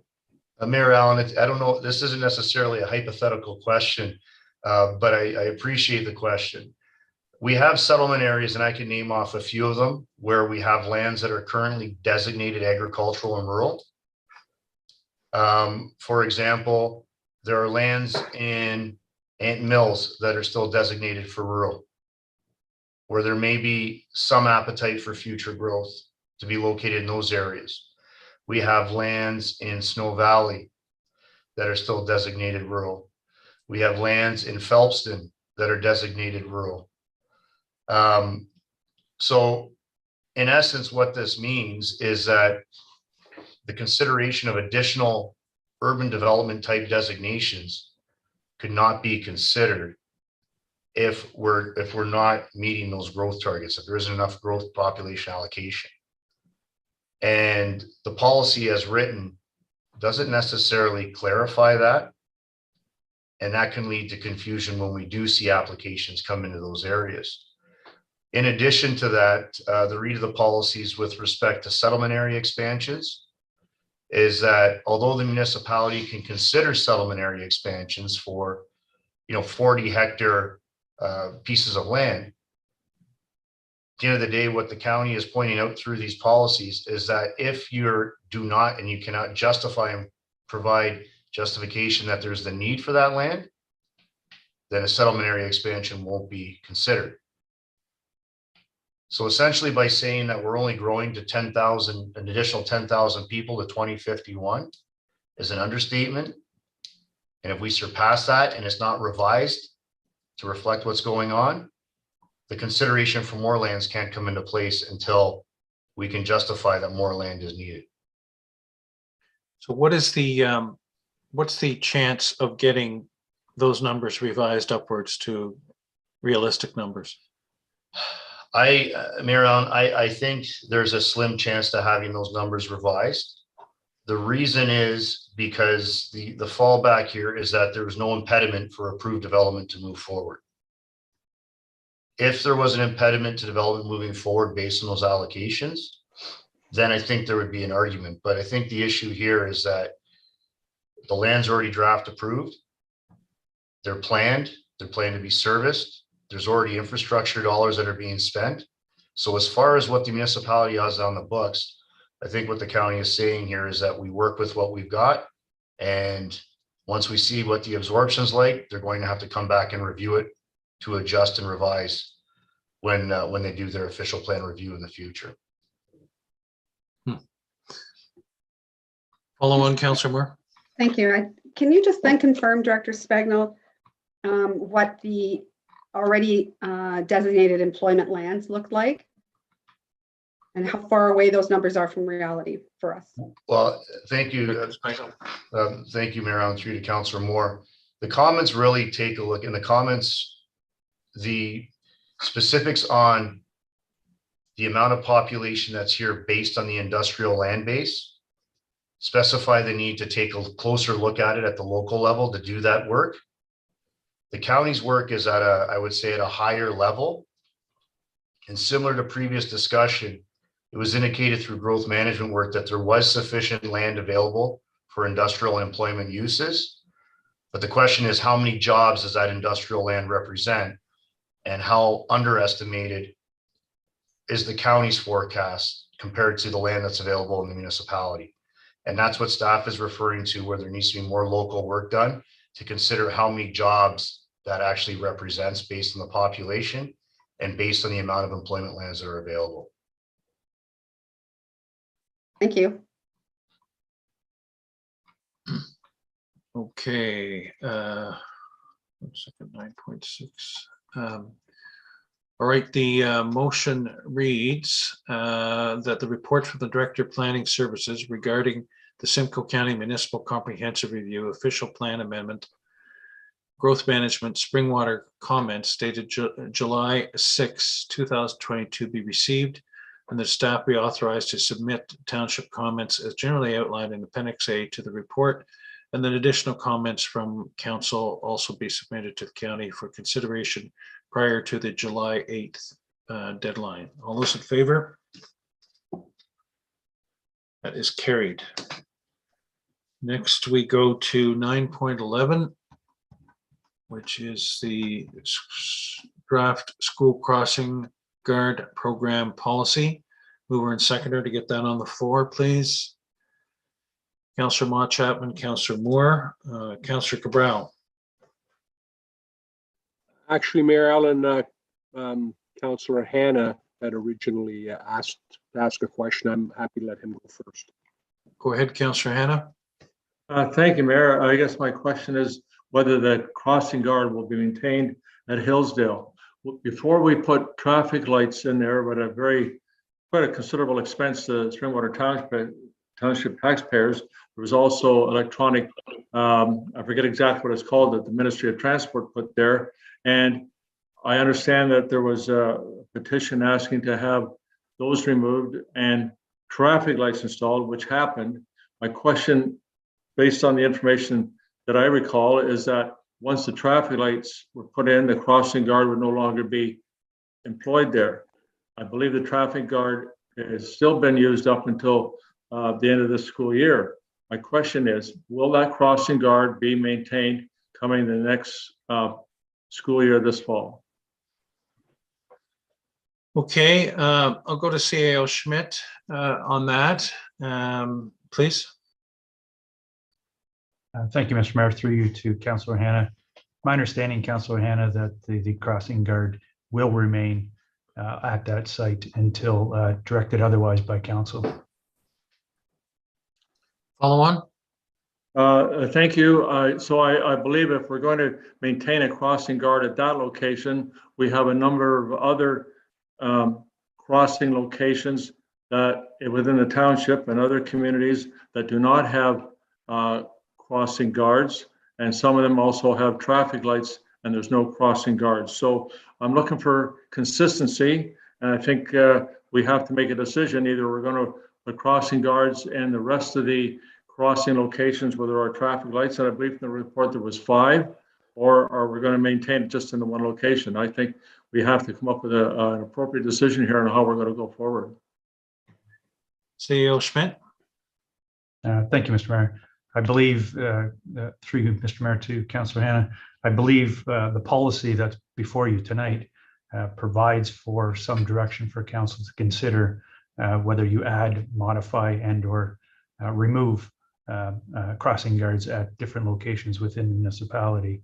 And I can maybe defer any other comments to Manager Dean or General Manager Ramdale as they a little more up to date on the actual policy than myself. So, Okay, let's start with Manager Dean, please.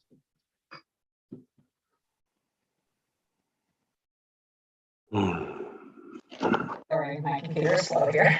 Thank you, Mayor Allen, through you to Councillor Hannah. So the policy presented tonight is presented as a draft policy for council's reviews and comments. And it would then create a policy for consistent consideration of the removal, changing, or the addition of any crossing guards throughout the township. So that would include any current crossings as well as any potential future crossings that might come on board with future development. So the policy and the Ontario Traffic Council's school crossing guard guidelines do recommend that for the removal of crossing guards that are currently in place, there is a study taken place of any location for looking at for the removal of a crossing guard to ensure that certain data criteria are met, so that a certain number of crossings, if a certain number of crossings are being maintained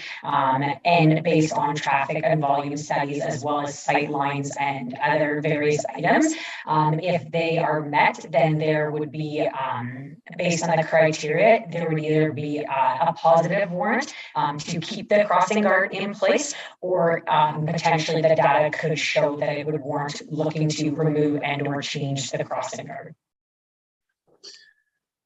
Councillor Hannah. Thank you. From the report, it indicates that every location where there is currently a traffic light and no crossing guards has the same situation as does in Hillsdale, and that's a 50-kilometer-an-hour zone. And I'm sorry, Manager Dean, we have an audio thing. I had trouble hearing everything you said, but I recall what I read in the report. So I believe every child in every location deserves as much safety as we can provide them. But I'm just looking for consistency, so we're treating all parts of Springwater Township residents the same, whether there's 30 children crossing at the corner, 50 or 10. Based on what I recall from those who supported those traffic lights in Hillsdale, my understanding was that the crossing guard would be removed. So if I'm incorrect on that, I wish somebody would tell me so I can see if the residents going forward and other locations would like to come in, maybe put a petition in to have crossing guards added there. Manager Dean. Thank you, Mayor Allen, through you to Councillor Hannah. I unfortunately do not know the discussions that were had when the lights were put in place about any discussions in regards to the crossing guard in place at that time. Unfortunately, I don't have that information. And in regards to the crossings, so outside of the number of student crossings, the site location, so the speed limit, as well as any conflicting vehicular traffic, as well as the type of traffic that would go through that area, those would be part of the data study. If there's been any accidents in the area of any crossings that were being studied, that would also come into play. So we would reach out and talk to the OPP in case there was any type of accidents that might have occurred in that location, and that would also fall into the data set. So if there was future requests for a crossing guard in a certain location, the same type of study would be performed at every location, and that would help to determine whether a crossing guard was warranted or not in any particular location. Follow-on, Quick Councillor follow-up, Hannah. Mayor, thank you. Finley Mill, Belmont, Midhurst, complaints about speeding. I think most of council is aware of, staff's certainly aware of it, and the high volume of trucks that use that area, and complaints about people not stopping for the traffic light. So I would suggest that that intersection is probably one that should be considered for a school crossing guard if we're not going to maintain an equal representation of crossing guards throughout the township. And if we are, then there should be one at that intersection of Belmont and Finley Mill Road in Midhurst. So Manager Dean, what's the process then if there is interest in considering a crossing guard? Can you summarize the process for the public or for us to start a study on each of those locations? Yeah, so thank you, Mayor Allen, through you to the rest of council. So the first step would be council reviewing the draft policy and approving a draft policy for how we would either remove, add, or change a crossing guard within the township. Once we did have a policy in place, then we would have the information available to residents through our website, and they would be able to, whether it be residents or whether it be members of council, they would be able to request a study of a location to be performed. That study would then have to be performed on a normal school day. So there is criteria for a normal school operating day. So weather is taken into effect. It should be on a Tuesday through a Thursday, and it should not fall around any holidays and be in a normal school year. So for example, with some of the restrictions that were in effect with schools operating under the last 2 years, that wouldn't have constituted as a normal school year, just due to the amount of changes, I guess, in the normal school operating schedule at that time. So a site study or a location study would be done, and data would be collected based on the amount of student crossings. That also includes student crossings that could have a parent crossing with them, the amount of conflicting traffic through the intersection, whether it be a four-way crossing, four-way street light crossing like at Belmont, or whether it be a pedestrian crossing like at some of our other locations in Minnesing and Hillsdale. The data would then be tracked and studied by staff, and it would be put into the metric systems for the warrant to determine if there was enough crossings, and with the other site studies in effect, whether it warranted putting a crossing guard in place and or keeping a crossing guard at a location. And that is in the draft policy that's going to be coming forward? Yes, so it's highlighted in the policy, and it is in depth. It is kind of in depth, step by step, explained within the Ontario Traffic Council guidelines, which is appendix. I'm just going to open it. I think it's appendix 4. My apologies. It is, sorry, appendix. Yes, appendix 3 within the report. Sorry. Yeah. Deputy Mayor Coughlin. Thank you, Marilyn. I understood the initiative to have the lights or the crosswalk over Highway 93 put in place as to eliminate the crossing guard. And then when the lights went in and they were not sufficient, driving that often, when they were flashing, you couldn't tell that they were flashing. That has since been rectified. I also understand that there was a previous understanding with the school board that the school board was to provide a crossing guard, and then they downloaded that to the municipality, and we have just done it because we've always done it. I'm not sure what the traffic counts are on Highway 93 compared to other crossing in the municipality, but in my opinion, it is not plausible to have a crossing guard at every single crossing, because whether it's school children or seniors or simply people requiring assistance to cross a road, it's not plausible to me to have an employee standing there to assist them as the lights flash. We have crossing walks that are lit intersections. I thought that this was working away from that, so I'm very curious to know if Highway 93, I call it Highway 93 more so than Highway 27 or any other highway, is the traffic count warranting a crossing guard and a signaled crosswalk? Because I was under the impression that this council and the council previous was moving to have a signaled crosswalk, which would then not rely on having a staff member crossing children. Manager Dean. Thank you, Mayor Allen, through you to the Deputy Mayor. So a traffic study would have to be performed. I can confirm with our roads and fleet manager if there has been a traffic count in that area. But if council wanted to go in the direction of having a policy, the traffic count and the people count would then go into the study and go into the warrant metrics for the crossing guard. If it was simply a traffic count on the highway, or whether it be Highway 93 or other locations that was being requested by the deputy mayor, I would suggest I would have to speak to the manager of roads and fleet, and we can look at options for different traffic counts in that area, if I'm understanding the question. Councillor Cabral. Thank you, Mayor Allen. I thought I'd wait. I did ask to get it pulled. I asked for this because my understanding was that when the lights were put in Hillsdale, and let's remember that the MTO did a study. They're professionals, and their study resulted in the PXO crossover being put in. And as a result of crossing the road there, the crossing guard happened. And then we put in a set of lights, and I'm not sure the exact figure, but I think that particular set probably ran in a little over 200,000, and it was headed towards eliminating the crossing guard. My point being right here is the minute Elmvale had a crossing guard in front of the church there, right on a Young Street South, for years.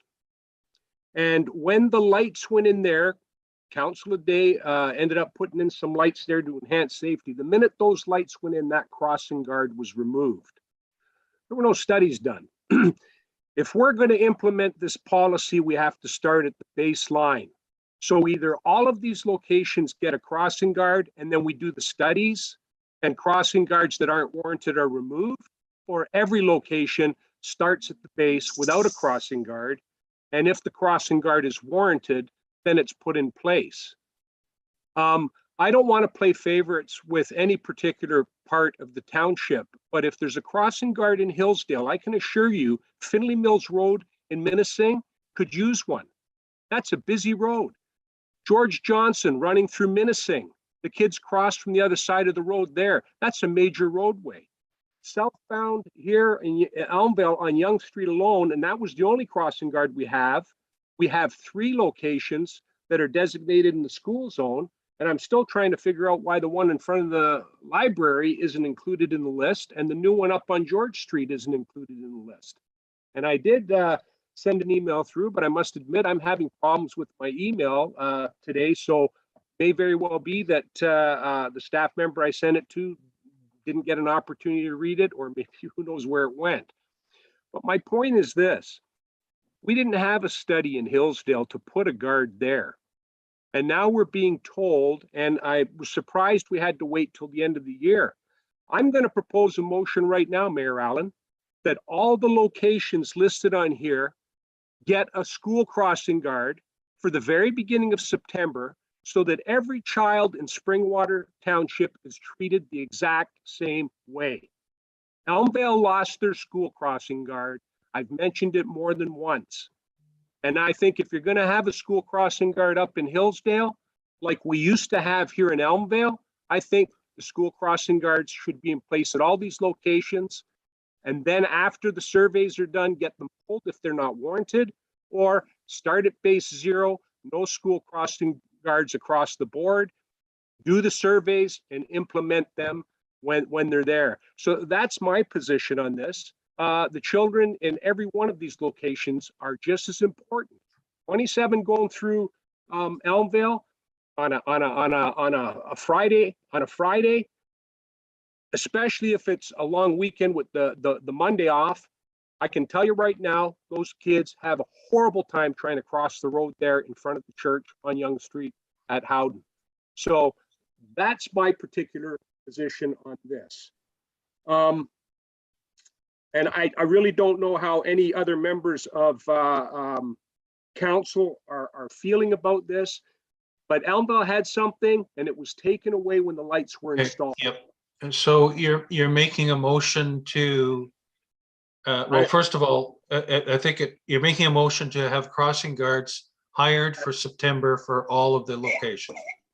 I'm suggesting that's my motion, sir, or the opposite is that there's no crossing guards. We do the studies and implement them where they're warranted. But to be quite honest with you, Mayor Allen, rather than take it away from Hillsdale, I think we should put a crossing guard at all of these locations. Manager Dean, am I correct in saying they're not that easy to find, crossing guards? Thank you, Mayor Allen, through yourself to the rest of the council. That is correct. In the past, we have had trouble maintaining the one crossing guard in place at the current location in Hillsdale. Many other municipalities around us are having extreme difficulty filling crossing guard positions too. Some have had to remove certain locations due to not being able to fill them or adjust their kind of schedule. Deputy Mayor Coughlin.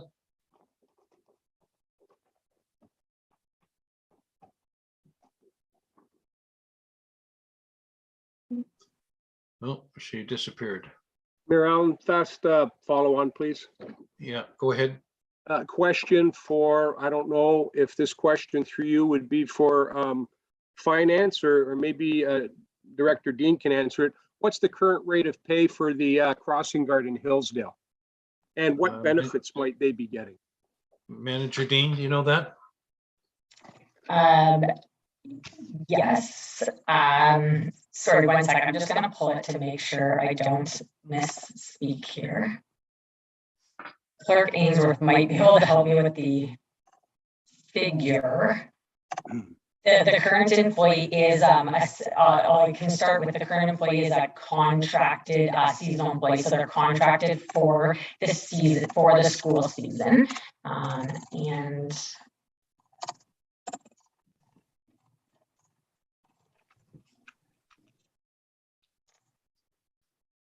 Councillor Cabral, I'm just looking to pull the rate. Okay. Maybe Well, someone else has a comment, Mayor Allen, while we're waiting. I see Deputy Mayor back on. Go ahead. Thank you, Mayor Allen. My apologies not being privy to the comments made earlier. I might be reiterating them, but my concern is putting a crossing guard at every location, and I can understand the desire to treat every child in Springwater equally, but the roads that they cross aren't equitable. So to me, providing different levels of, I want to say, service to different areas could be warranted, but without the information on traffic counts, it becomes difficult to suggest that. I mean, we've had delegations from groups who have bus stops on the side of the 4th in Phelpston who have truck traffic going by a bus stop. And we've been working with the school board to try and make the safest and the most safe way for kids to get to school, for sure.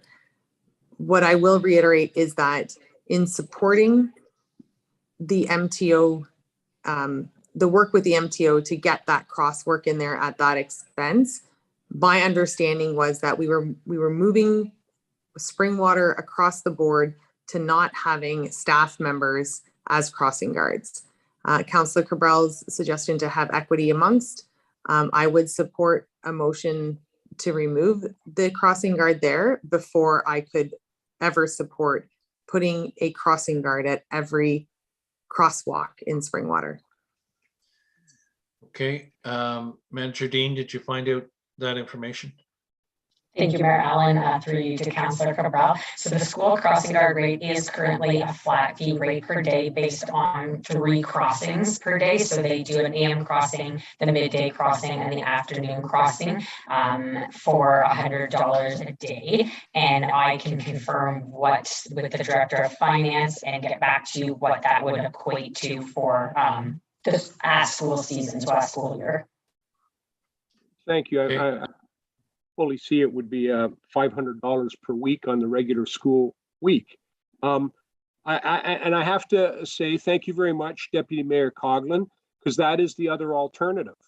The other alternative is to go into the school year, and I could see us keeping the school guard there, school crossing guard there till the end of the school year. But if we're going to start with the new policy and it's going to be equitable across the whole board, then it's either everybody gets one and then they're removed, or nobody has one at the start and we do the process, and they do their traffic counts according to the Ontario Traffic Conference guidelines. And then if a crossing guard is warranted, that's the time we install it. We never did any surveys up there to see whether a crossing guard was ever warranted in that location.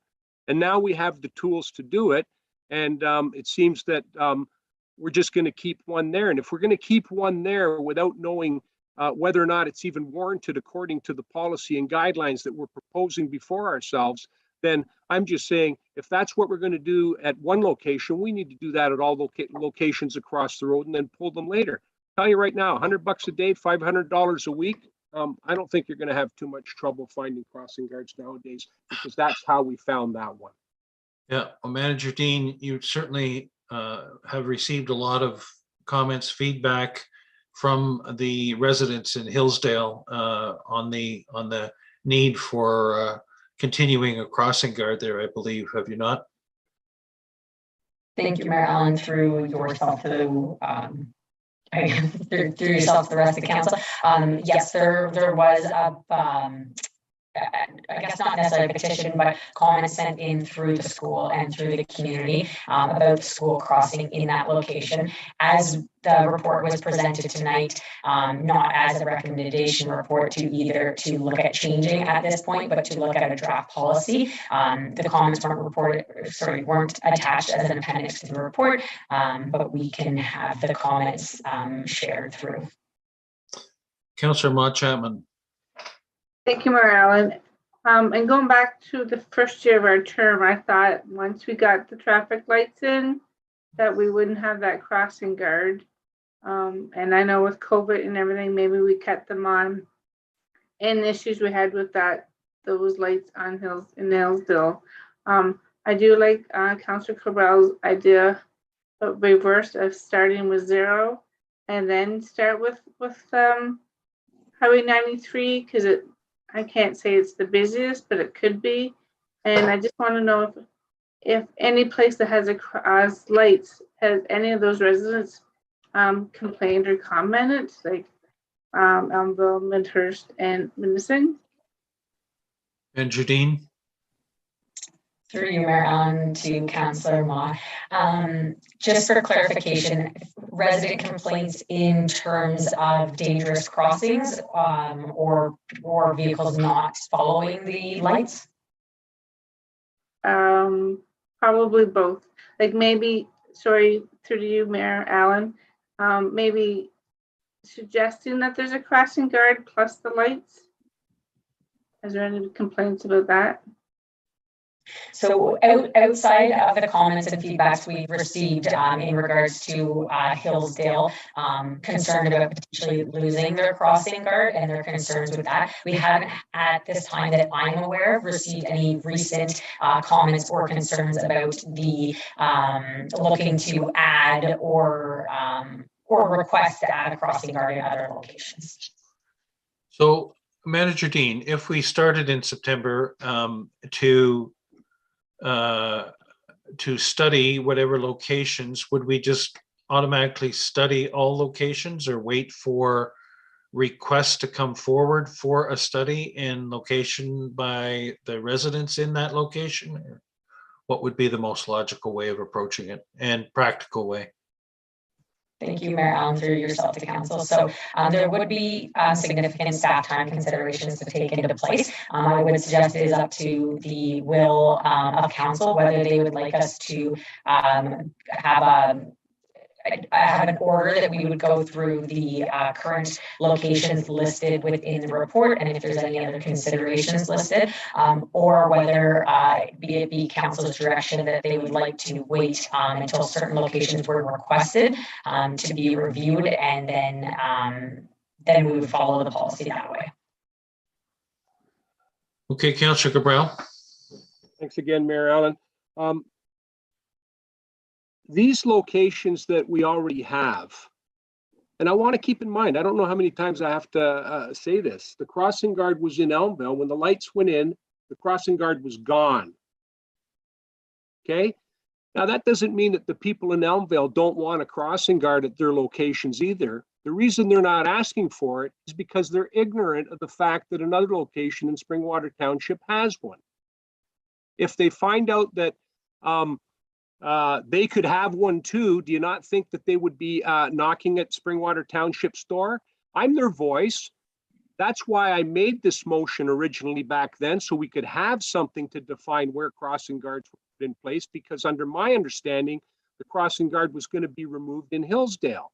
And at that time, when it first came forward, I said, when we were going to put the lights in there, the same thing came up. I said the crossing guard in Elmville was removed as soon as the lights went in. So we have to come to an equitable way to do this, not wait until someone calls at the crossing guard, crossing locations that already exist. Those crossing guard school crossing zones that we presently have, Midhurst on Finley Mills Road, the one in Minising, the ones here in Elmvale, need to be addressed. Not because we're going to wait till someone phones us. We already know that they're there.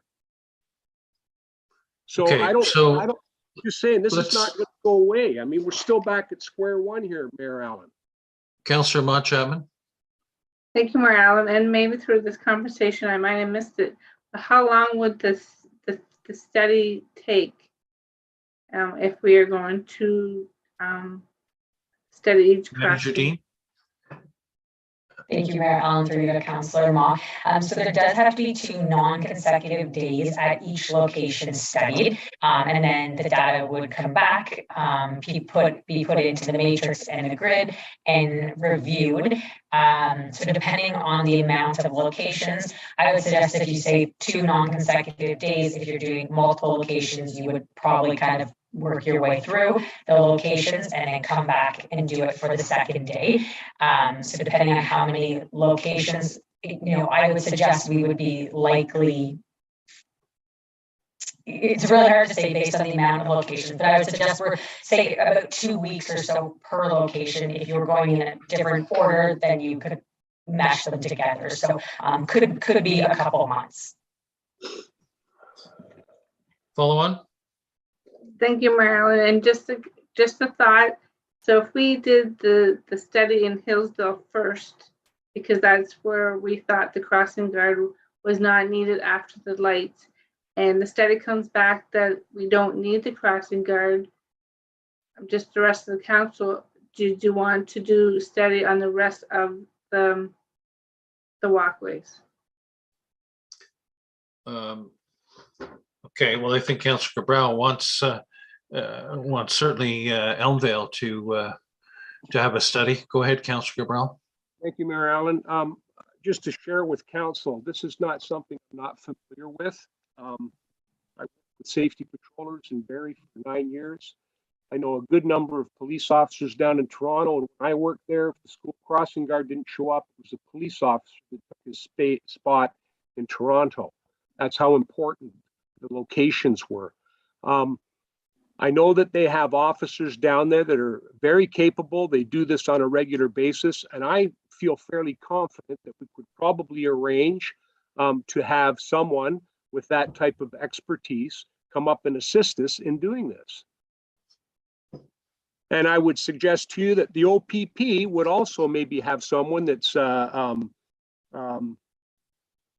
conversant in gap studies for school crossing guard and safety patroller locations. But yes, I'll be quite honest with you. I'd love to see the school crossing guard come back to Elmvale. Okay, but not at the expense of other locations.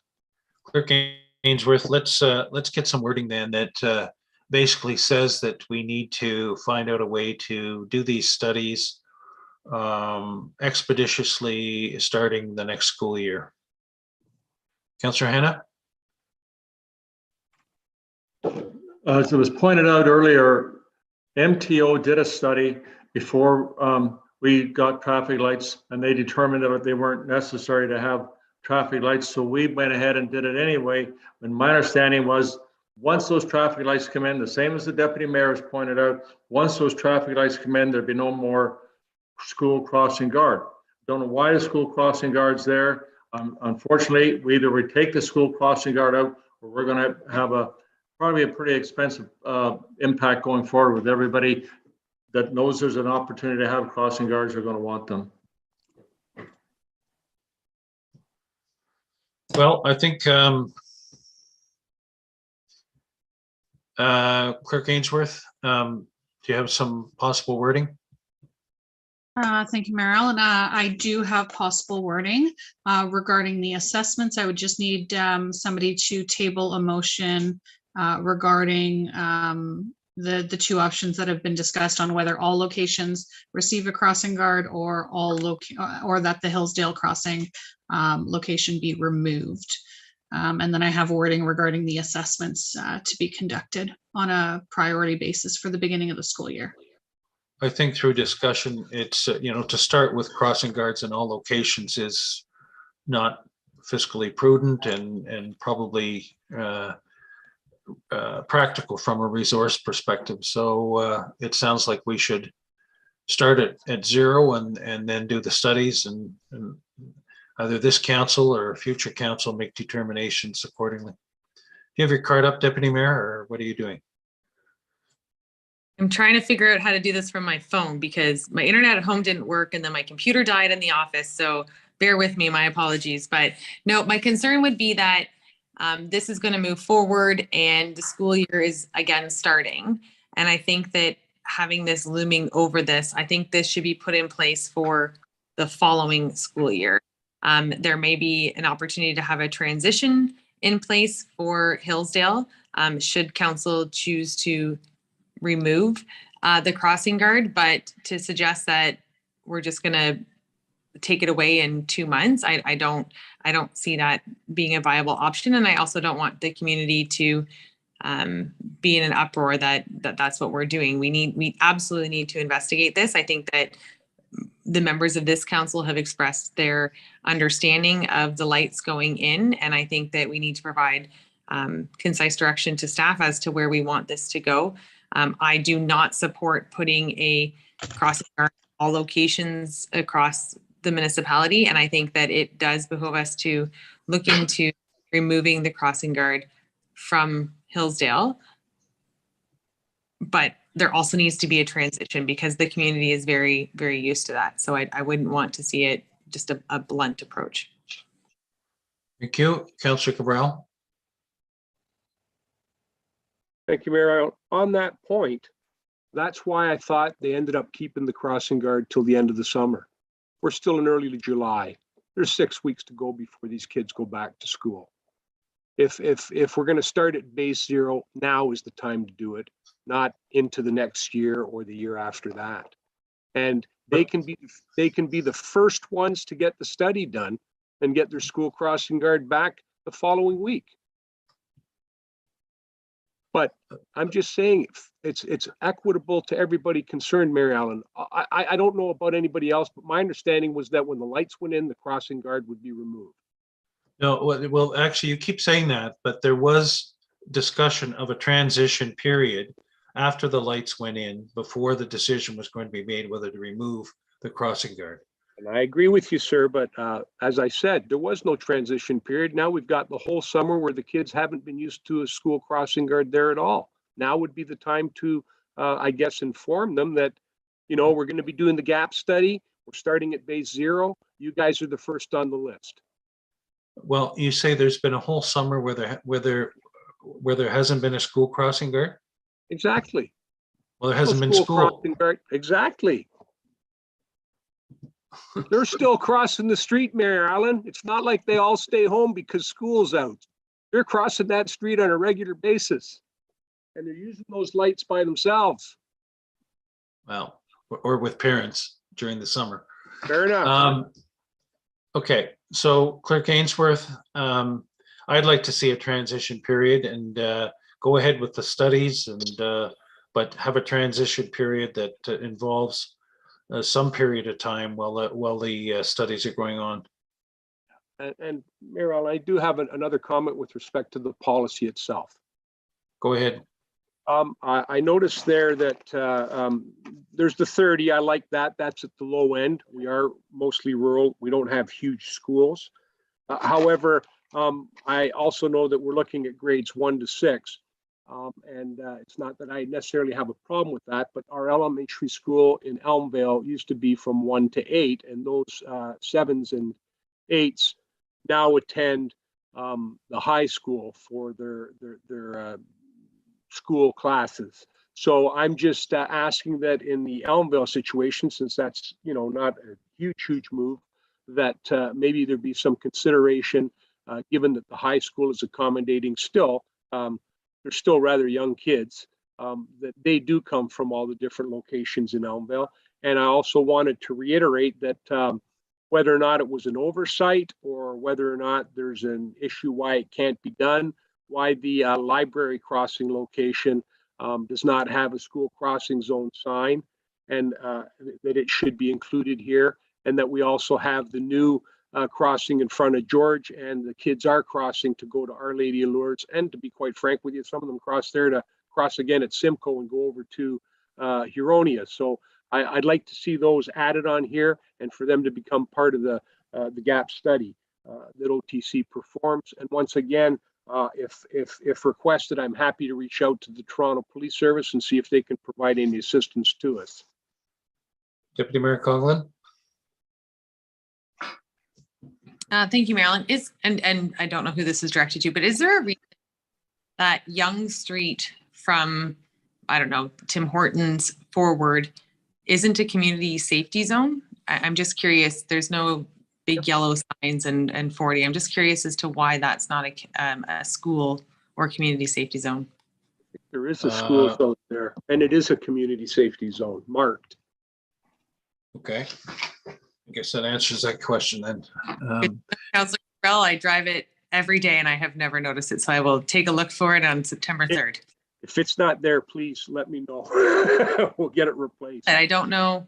Clerk Ainsworth, let's stop conversation here. Clerk Ainsworth. Thank you. The motion that I have drafted, and again, somebody would still have to propose it, that the motion now before council be amended as follows: to add that the crossing guard be removed at the Hillsdale location, and that an assessment in accordance with the draft policy be conducted at each location noted within the report and brought to council for consideration as a priority of the 2022-23 school year. I'd like to indulge council to at least have a further transition period for some these duration of the study at Hillsdale. So have the crossing guard remain at least for the first term of school. Councillor Mont Chapman. Thank you, Mayor Allen. What about till Christmas break? That'd be fine. Councillor Cabral. Mayor Allen, I would be happy to allow that to happen and go for it. But I think what needs to happen is the gap study needs to be performed in Hillsdale first.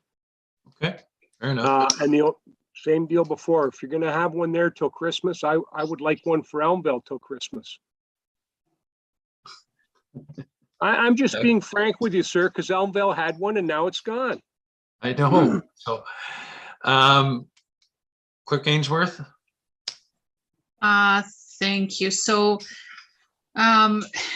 if council would like to see the crossing guard remain in Hillsdale until the assessment is completed, then it wouldn't need to, the amendment wouldn't need to state that the crossing be removed.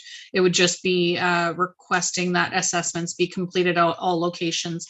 Maybe that the motion state that Hillsdale be first, the first assessment completed. But again, I would need a member of council to propose the motion that they would like to see. Councillor Hannah?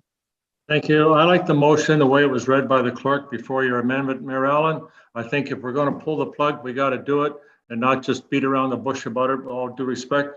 And I think that's what the clerk's motion is, what this council needs to do. And if it doesn't work out, then they can put the guard back. But I don't think putting it there till Christmas and trying to move it is going to happen. So I'll support the motion read by the clerk, but not with your amendment on it. Deputy Mayor Coughlin?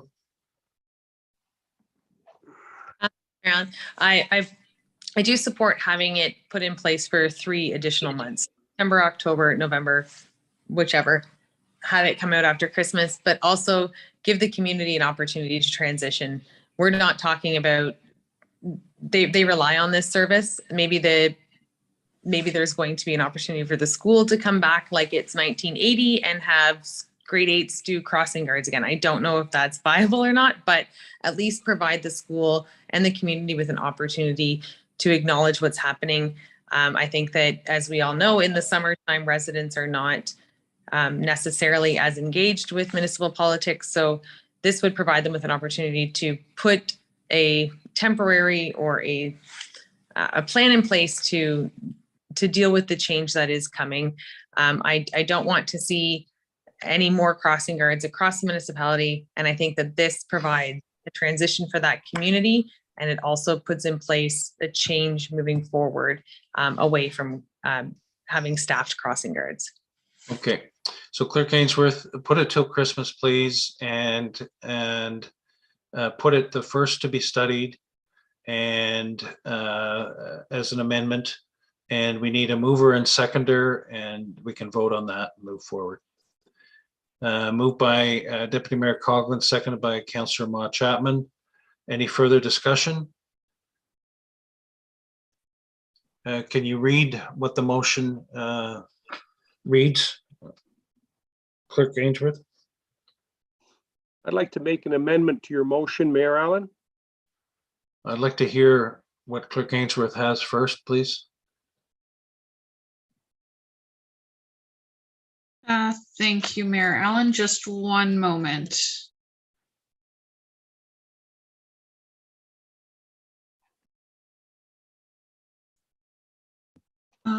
Okay, thank you. As I had mentioned previously, the reference to Hillsdale location being removed would not need to be in the motion. So I would recommend that the motion now before council be amended as follows: to add that an assessment in accordance with the draft policy be conducted at each location noted within the report and brought to council for consideration as a priority at the beginning of the 22-23 school year, with the Hillsdale location being conducted first. Okay, Councillor Cabral, what was your friendly amendment?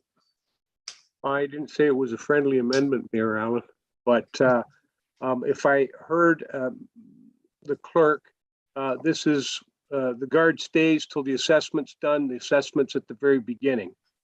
Is that what I'm understanding? Yes. And that's what the motion is for? Yes. Then I was going to say I wanted a guard for Elmville, to be quite honest with you, Mayor Allen, and I wanted them there for a specific period of time. But since no time frame has been defined here, I'm okay with the motion as it goes forward. Okay. All right. All those in favor of the motion as read? 1, 2, 3, 4, 5. That is carried. Do we need to read anything further on that? Go ahead, please, clerk. Thank you, Mayor Allen. So it would be a vote on the main motion as amended. That the report from the manager of Recreation, Parks and Facilities regarding a draft school crossing guard policy, a program policy dated July 6, 2022 be received, and that subject to comments received on the draft policy, that it be brought back to council for approval at the August 3rd, 2022 meeting for consideration. And that an assessment in accordance with the draft policy be conducted at each location noted within the report and brought to council for consideration as a priority at the beginning of the 22-23 school year, with the Hillsdale location being conducted first. And that mentioned the crossing guard being in place till Christmas? No, Mayor Allen, it would, the crossing guard would be in place until the assessment is conducted. The assessment would come back to council, and then that would be the trigger to make the decision on whether it would move forward or I not. wouldn't worry about it too much, Mayor Allen. There's not a doubt in my mind Hillsdale will pass the test, as will Elmville. Okay, all right, all those in favor? That is carried. All right, we're moving on to 9:15, which is the Aqua. Let me just get it here. 9:15, on Aqua. Operation and maintenance of new Midhurst water and interim wastewater facilities, 2022 to 2024. Councillor Hannah.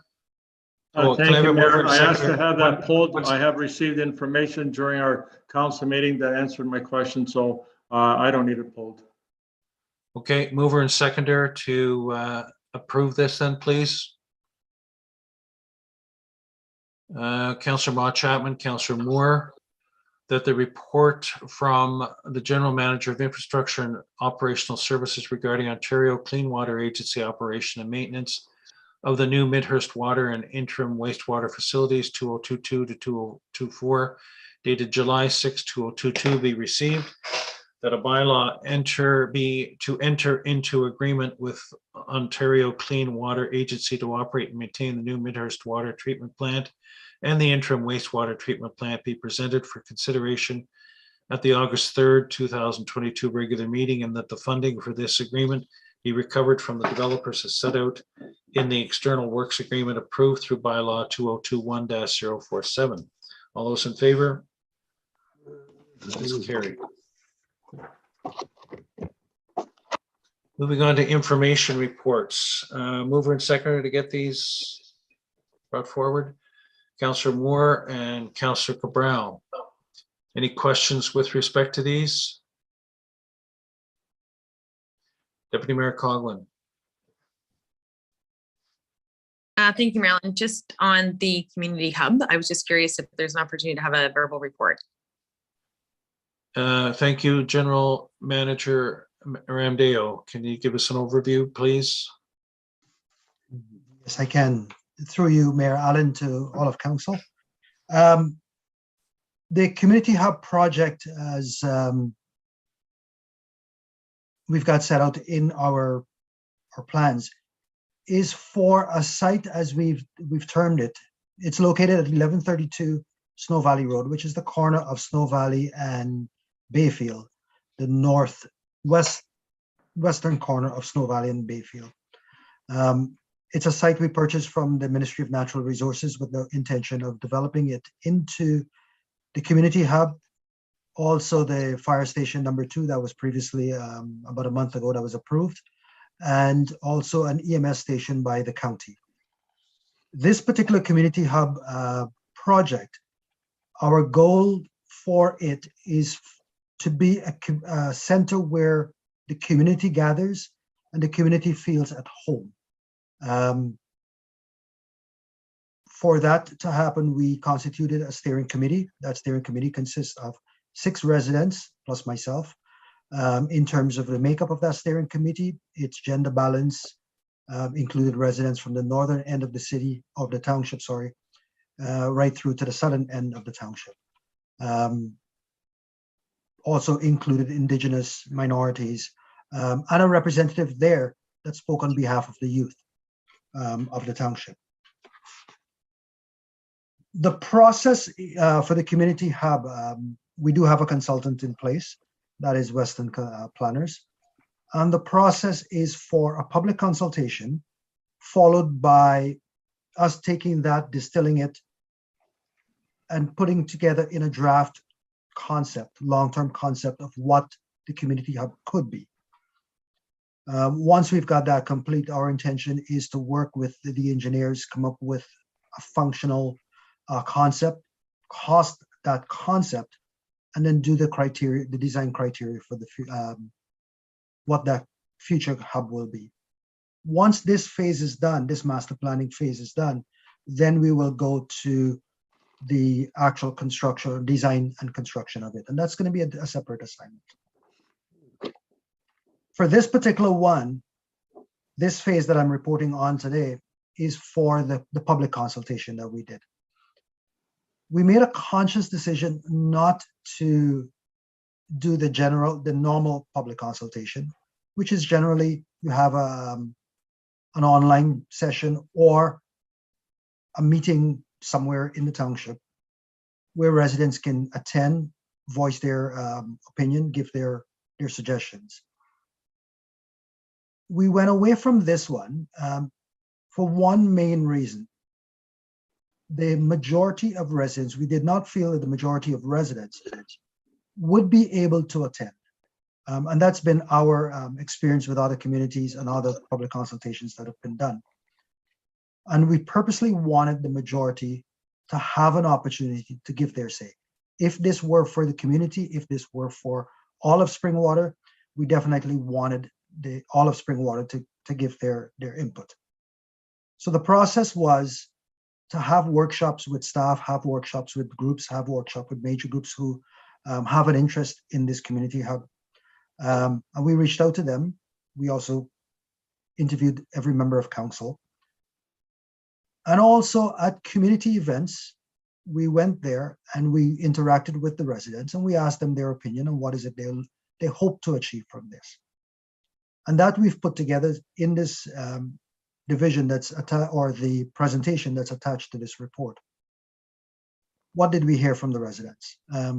We heard from many of them through the workshops and through approximately 601 surveys that were filled out.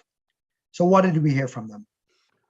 They wanted a site that they felt comfortable in, that they believe was an extension of their home, and that they can come and it can be the central gathering point of all people in the township. That's what they wanted.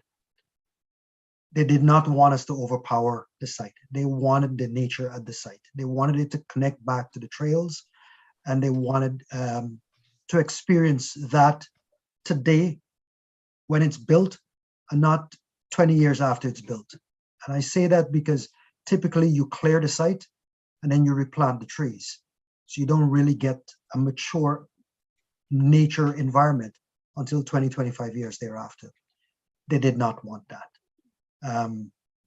They also wanted to be able to bike or hike to the site from wherever they lived. We actually heard from residents who indicated that they would bike up to an hour to get to the community hub, provided there were safe routes for them to do so. We sense through the community consultation process that there was a palpable joy and excitement about it. And that's what we're hoping to bring forward through the consultation process into the long-term master plan and to the concepts that we hope to present to council later.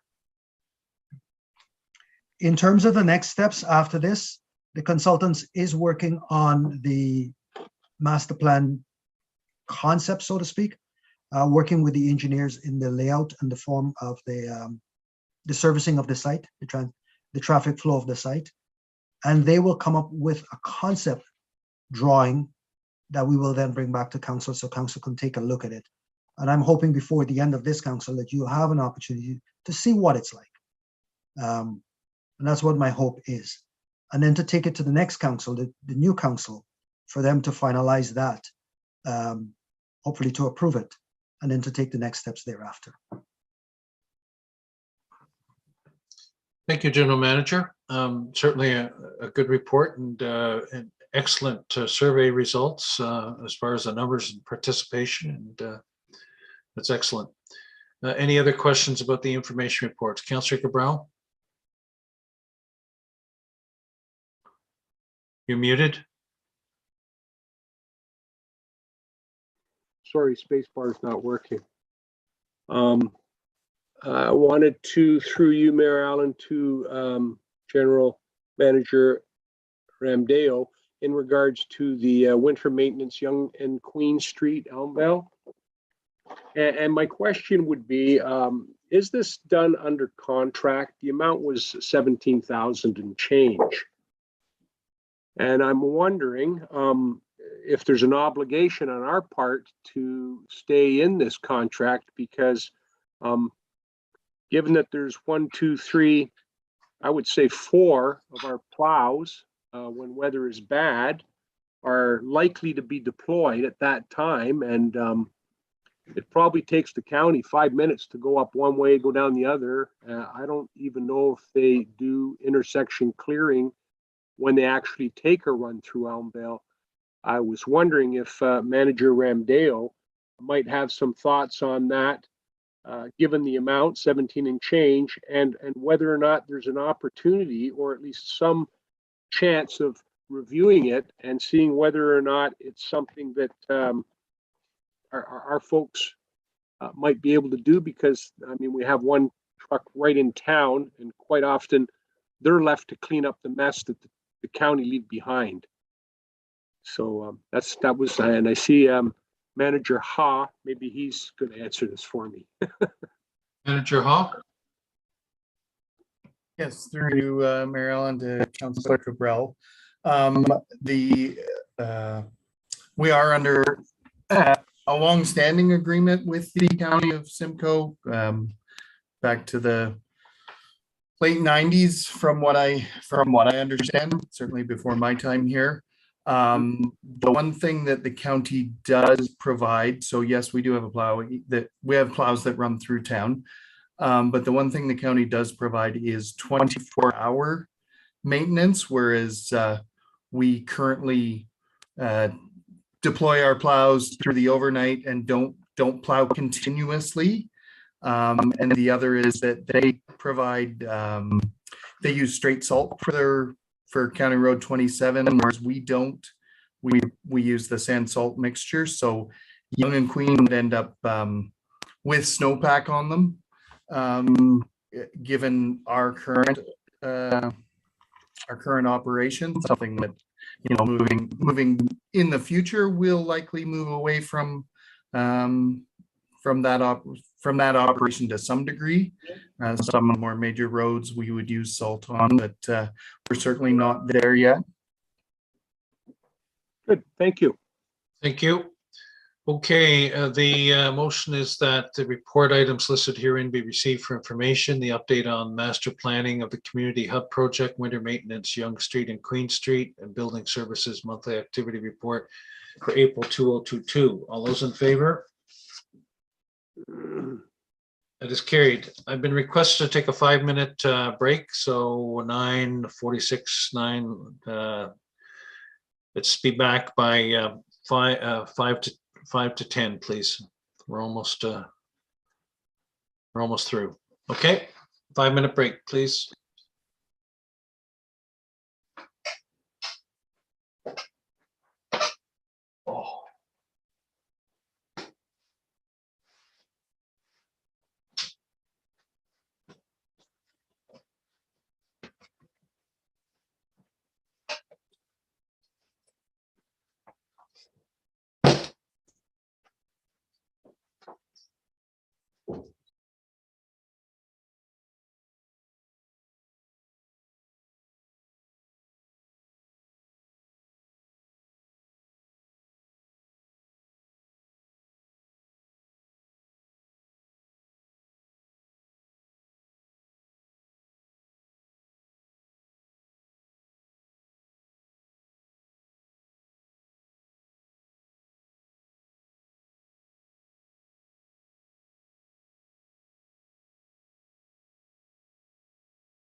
Okay, we're back and we're at 11 on the agenda.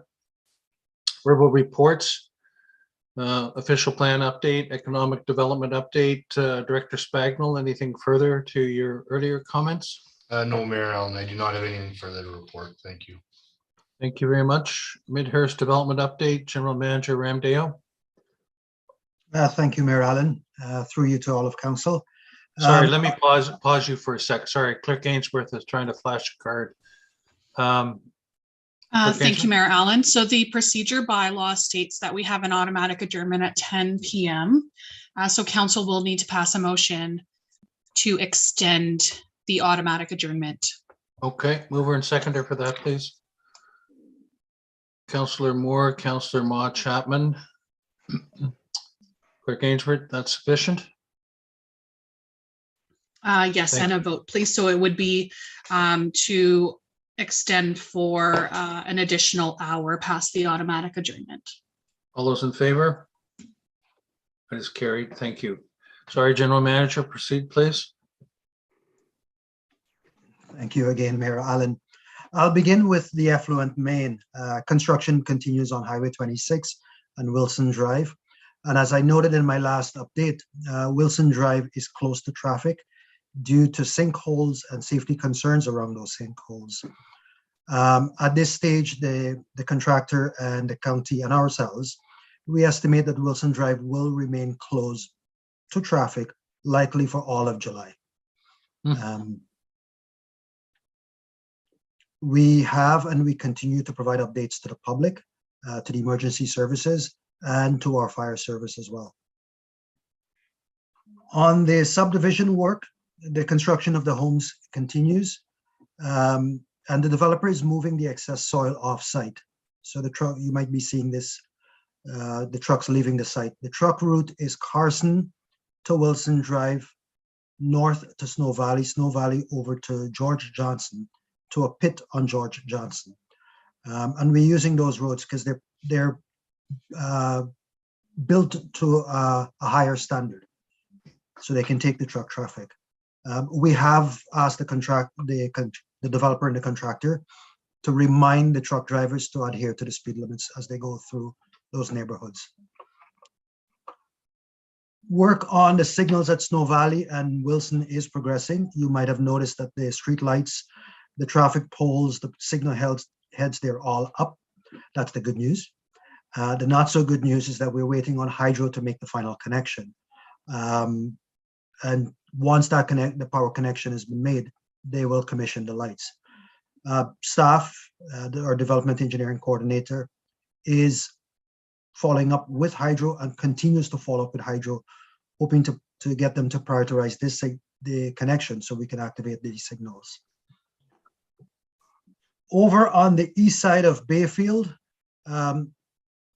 with the approval of the stage 1 agreement earlier this evening, or the report, the developer, we will proceed, Director Spagnell will proceed to formalize that agreement, and the developer hopes to begin the earthworks later this summer. His hope is to get that done before the winter season. That brings me to the end of the Midhurst update for this evening. Thanks. Any comments, questions, Council? Councillor Cabral? Comment, question. Mayor Allen, is this the appropriate time to ask a question of Public Works, or do we wait till municipal updates? I think that's for council members, is it not? Well, if it's pertaining to the report that General Manager Ramdale just talked about, then you can ask it now. If it's not, then we'll wait till. No, it's not. Okay. Municipal updates, we can cover that. All right, moving on to county updates. Deputy Mayor Cogler. Councillor Ritchie has his hand up, sir. Oh, I didn't see it. Sorry, Councillor Ritchie. Thank you, Mayor Allen. Through to Mahesh, I had a question. I'm curious to know what pit they're taking that fill to on George Johnson Road. General Manager. Through you, Mayor Allen, to Councillor Ritchie. Councillor Ritchie, I'll actually have to get back to you on that, the exact pit. Right. I'm familiar with the area. I just don't know the name of the pit. So I'll get back to you tomorrow. Thanks. That's fair. Thank you. County updates, Deputy Mayor? Nothing to report. Okay, municipal updates, Councillor Cabral? Thank you, Mayor Allen. Through you to General Manager Ramdale. I was just curious if General Manager Ramdale might be able to just provide me the current status of the lift station, the new one at Yonge and Mariah Street, right by the river. General Manager?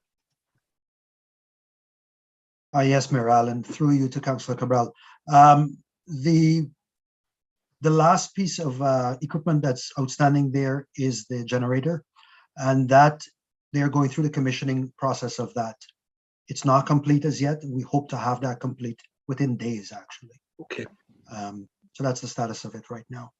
Thank you. Councillor Ritchie? Yes, thank you, Mayor Allen. Two things. Canada Day, we had the fireworks in Phelpston. I can't believe the number of people that showed up.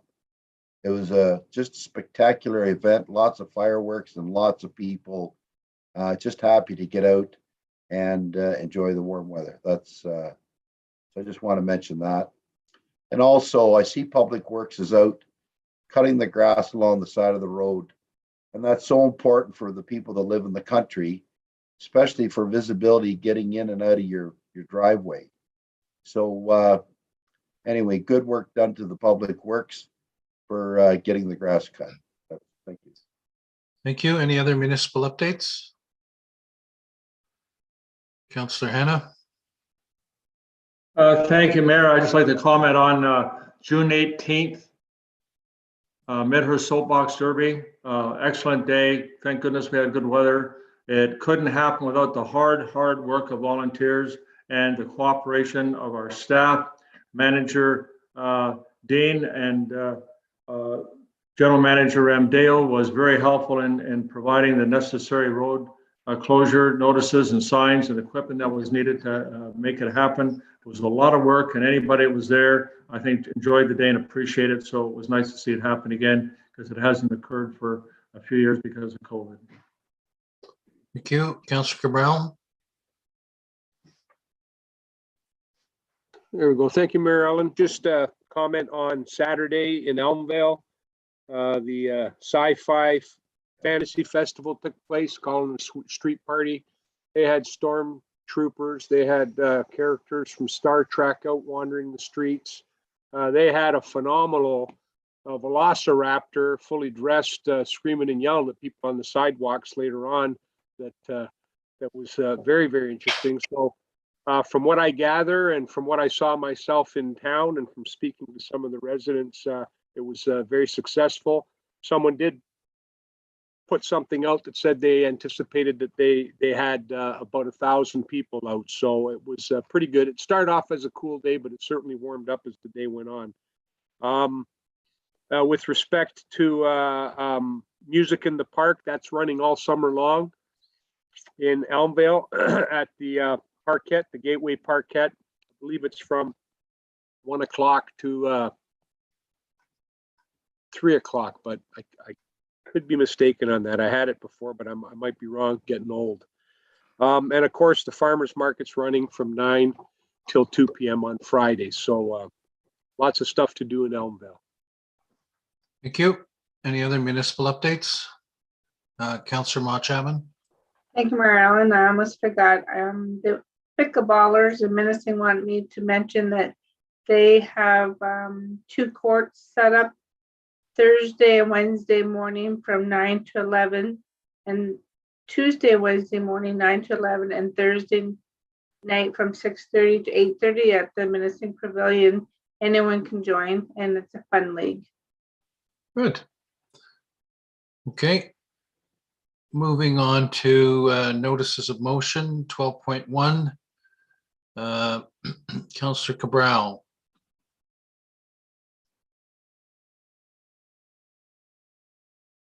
Thank you, Mayor Allen. These here are in respect, I think, if anybody's read the motion itself, it's in regards. If I may interrupt, we just need a seconder for each one of them, Councillor Cabral. So a seconder. Fair. Councillor Moore, go ahead, Councillor Garrell. Well, Mayor Allen, thank you. In a nutshell, there's been requests in the past. Council has been gracious enough to honor them. These are similar requests, and as you'll see, there's the idea for a policy coming up. These are folks that want to basically plant memorial trees in the Heritage Park. Does two things. It helps the canopy. It allows them to have a place where they can go and reflect. And to be quite frank, I think it provides other people the opportunity to reflect on their loved ones, because usually there's a plaque associated with these particular trees. So I would ask that council members support this and have it go forward so that these folks can have the tree of memorial for members of their family that they've lost in the past. Okay, we'll get you to read each of them. We'll get a seconder for the next one, but go ahead with the first one, Councillor. I will. Memorial tree request from Nesbitt family. Whereas Jeffrey Nesbitt, a lifelong resident of Elmvale and past student at Elmvale District High School, passed away suddenly at the age of 52. And whereas the Nesbitt family would like to memorialize their son, Jeffrey Nesbitt, by planting a tree in Heritage Park in his honor. Be it resolved that council approve the request from the Nesbitt family for permission to supply and plant a memorial tree with a plaque at Heritage Park in Elmvale at a location agreeable to both staff and the Nesbitt family. And the next one is a tree request. Actually, we'll do each one, okay? So all those in favor? That is carried. And the next one, can we have a seconder for that, please? Councillor Ritchie, go ahead, Councillor Cabral. Thank you. Memorial tree request from the Allen family. Whereas Wayne Allen, a lifelong resident of Elmvale, teacher at Elmvale District High School and minor sports coach, passed away suddenly in 2021. And whereas the Allen family would like to memorialize their son, Wayne Allen, by planting a tree in Heritage Park along the pathway in his honor, be it resolved that council approve the request from the Allen family for permission to supply and plant a memorial tree with a plaque at Heritage Park in Elmvale at a location agreeable to both staff and the Allen family. All those in favor? That is carried. Just before going on to the next one, I should have mentioned this municipal updates, but I was honored to attend and present the $500 check council agreed to at the EDHS graduation. So it was great to have that live event and to present the check on behalf of the council, have all the parents and smiling, vibrant kids. So that happened a couple of weeks ago. Go ahead with the next one. Seconder for 12.3, please. 12.3. Councillor Ma Chapman, go ahead. Thank you, Mayor Allen. Memorial bench tree policy. Whereas the township receives multiple requests for the installation of memorial benches / planting of memorial trees on township property, and whereas a formal policy would be beneficial to provide for a consistent process, be it therefore resolved that council direct staff to bring forward a report outlining memorial bench / memorial tree policy for council's consideration. Any questions with respect to this? All those in favor? That is carried. Next is 12.4, Councillor Hannah. You're muted, Councillor Hannah. You're muted. Thank you. My motion reads, whereas council expense policy was approved on February the 19th, 2020, and contains council discretionary funds, item 8, and whereas these funds include expenses for attending Springwater Swing, neighboring municipal tournaments / events, etc. And whereas inconsistency, confusion, and misunderstanding does exist on exactly what expenses can be claimed and who has the authority, approval authority. I have to scroll down here.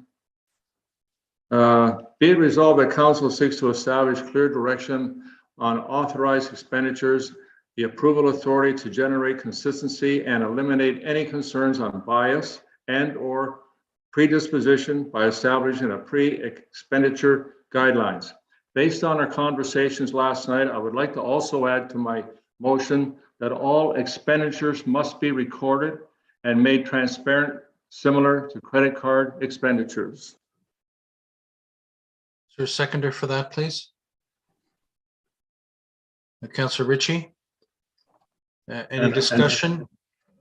Yes, Go ahead. I would like to follow up by saying that at the recent Springwater Golf Tournament, I took a volunteer from Springwater Township who had spent a considerable amount of time volunteering for our township, flooding the rink at the Pavilion on nights, cleaning the ice, going over there on weekends to make sure that hockey players allowed public skaters to use the rink. He also ran the soapbox derby this year and took a week off work in order to coordinate it and contribute the time.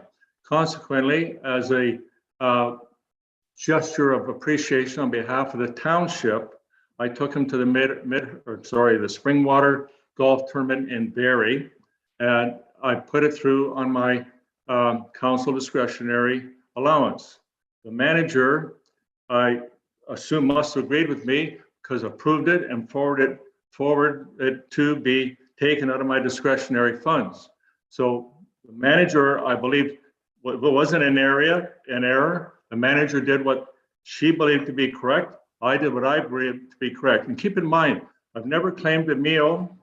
I've never claimed a golf tournament for any guests in my 11 and a half years on council. So for me, this was a new experience, and I did what I believed I had the right to do. And I did it in order to show appreciation for a volunteer. And there's one other volunteer I would have taken who flooded the ice all week, Mike Villamere, but I already had a foursome, so I couldn't take him. The bottom line was my claim was disallowed. I was never made aware of the fact that it was not going to be approved. I just happened to check my biweekly allowance pay stub and found that $225 had been taken out of my pay. I don't think that was appropriate. I was really disturbed by that. I think we need to treat people with decency. And I think in order to do that, you have to be decent. And I think what I did was appropriate. I think that I should not have been penalized and that $225 taken out of my paycheck when both myself and the manager believed it was doing the right thing. CO Schmidt has disallowed it, and his response back to me said that it was up to council to make a decision as to whether my $225 should be paid back to me or continue to be taken out of my paycheck. Like I say, I've never taken a guest. I don't take my brother-in-law or anybody to these golf tournaments and pay for them. If anybody went with me, they pay for themselves. So rather than get into a lot of debate about this, the simple thing is, because of the confusion that exists with our council discretionary fund and not knowing who has the authority to approve it and exactly what etc. stands for, I believed I was doing the right thing, and so did the manager, or they wouldn't have been approved. Consequently, because it has been disallowed, I want this council to at least be decent about it and understand why it happened and reimburse me for what the CAO has said I'm not allowed to expenditure, and make the approval appropriate. Well, I think Councillor Hannah, I'll let Clerk Ainsworth speak first. Thank you, Mayor Allen. I would just request that Councillor Hannah please read back the portion of the motion you would like added on. I wasn't able to capture it. Yes, ma'am. So you're proposing an amendment to your motion? Yes, I am. I just wanted to add a comment at the bottom based on our discussion during our council meeting yesterday, and that is that all expenditures must be recorded and made transparent, similar to credit card expenditures. Okay. All right. So we're discussing this motion as it is presently, and then if Councillor Hannah wants to, how do we handle the other matter that Councillor Hannah has brought up, Clerk Ainsworth? Through you, Mayor Allen, as this is Councillor Hannah's motion, he can request a friendly amendment. And the part he just read would be a friendly amendment to that. So I have added that in regards to seeking council approval for payment of the guest. That should be an amendment to this motion. That would be tabled, moved and seconded, and then voted on, and then form part of the motion should it be supported by council. Okay, Councillor Cabral. Thank you, Mayor Allen. I just kind of think that Councillor Hannah followed what he thought was appropriate, and apparently it sounds like Manager Dean followed what she thought was appropriate. I don't think the councillors should be penalized, so I'm happy to support the reimbursement. Okay, any other comments? Councillor Maude Chapman. Thank you, Mayor Allen. I thought when I first started the first term, the discretionary funds was for council only, but I could be wrong. So I don't know. I know we had an email from CEO to clarify what we thought was the discretionary funds, but just giving you my 2 cents. Yeah. Councillor or Deputy Mayor Coughlin. Thank you, Marilyn. So the foursomes that were in attendance, for example, my apologies, Councillor Maude Chapman, for putting you on the place. Councillor Maude Chapman also had members of the community with her golfing that are very, very involved throughout Minising and the surrounding area, active in many committees. So then would that then suggest that those guests of Councillor Maude Chapman would be then reimbursed and put through her account? I'm just very curious about this, because I think that there was an understanding. I mean, again, I've never used it to my knowledge. So it's very unfortunate that there was a misunderstanding, but at the same time, being on council for 8 years, I could go back and there's numerous times that I personally paid for people to be there that I didn't submit. So I'm very curious as to what type of policy this is going to put in place and how retroactive this will be. Well, I think as we discussed last night, there was a motion passed with respect to getting feedback from councillors as to what in future going forward the discretionary funds should and could encompass. So we're not talking about retroactivity, except with what Councillor Hannah has brought up tonight. My understanding is the same as Councillor Maude Chapman, that as it states, it's for councillors' participation in golf tournaments or other events like a warden's gala or something like that. It's not to be used for volunteer appreciation. We have separate events for that. And it's not to be used as a promotional account for friends or people who have volunteered. It's to be used by councillors to act as ambassadors for other events and tournaments. So I can't support, unless we change the policy going forward, reimbursement for that. Councillor Moore. Thank you, Mayor Allen. So for the past tournament, I also brought a guest, but I asked ahead of time how to pay for that. And I think that's the confusion, is that I asked ahead of time and I was told that I would have to pay for that myself, which I did. And I think Councillor Hannah wasn't afforded that same luxury. So for him, it was a surprise and he didn't know. I wouldn't be asking to have mine reimbursed at this stage because I was made aware. But miscommunication for Councillor Hannah. Councillor Hannah. Thank you, Mayor. And we've got to ask Mayor Allen, I don't expect you to support me, but the bottom line is I was advised that this was going to go through and come out of my councillor discretionary fund, or I wouldn't have taken the guests there. Simple as that. So Being what happened, I believe that I was given misinformation, and I don't believe that the manager made an error. I think the manager was under the same interpretation that I was, that this was something I could do to show appreciation for a volunteer that probably saved the township about $10,000 in union salary funds for all the contribution that was made. Now, when it goes to bringing people that are member committees, the person I took to volunteer is not on the committee, does not get paid an allowance for attending committee meetings and so on. And Mayor Allen, I brought up the other day, and you and I both know that you did take the member of a tiny township who was the councillor or deputy mayor, I believe at the time, to the Hawk Ridge Golf Tournament on September the 15th, on September the 20th, and you put that through in your expensive funds, because you and I had a discussion about it, and I don't want to get into the details about that discussion, but I agreed not to say anything after we had that discussion. So based on what happened there, I truly believed that I was allowed to take somebody that would benefit and has benefited Springwater Township. This wasn't my brother-in-law, this wasn't a friend, this was somebody that was a hard-working volunteer. And I believe that I was entitled to do that because it's my discretionary fund, not up to the CEO to say whether I can or not spend the money. It's basically up to council. I'd like to say, I don't expect you to support me because you haven't for a while, but the bottom line is that this is something that I was led to believe that was appropriate, or I wouldn't have done it. And based on that, I believe that I'm entitled to recompensation.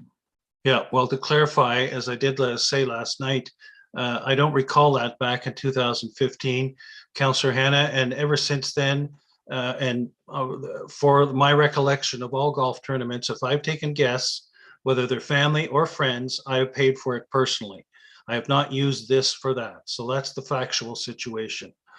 So, Councillor Maude Chapman. Thank you, Mayor Allen. I just want to clarify, the guests that were golfing with me, even though they are on committees, they do volunteer for ministering for the ball tournament, Minifest, Flood the Ice, just not on committees. I want to clarify that. Okay, did you have a comment, Deputy Mayor Coughlin? Go ahead. Thank you, Marilyn. I guess just for my own clarity. So Councillor Hannah was made aware, was told by staff prior to inviting someone to this golf tournament that he was able to be reimbursed for their fees, and then the answer changed, or this was an assumption made.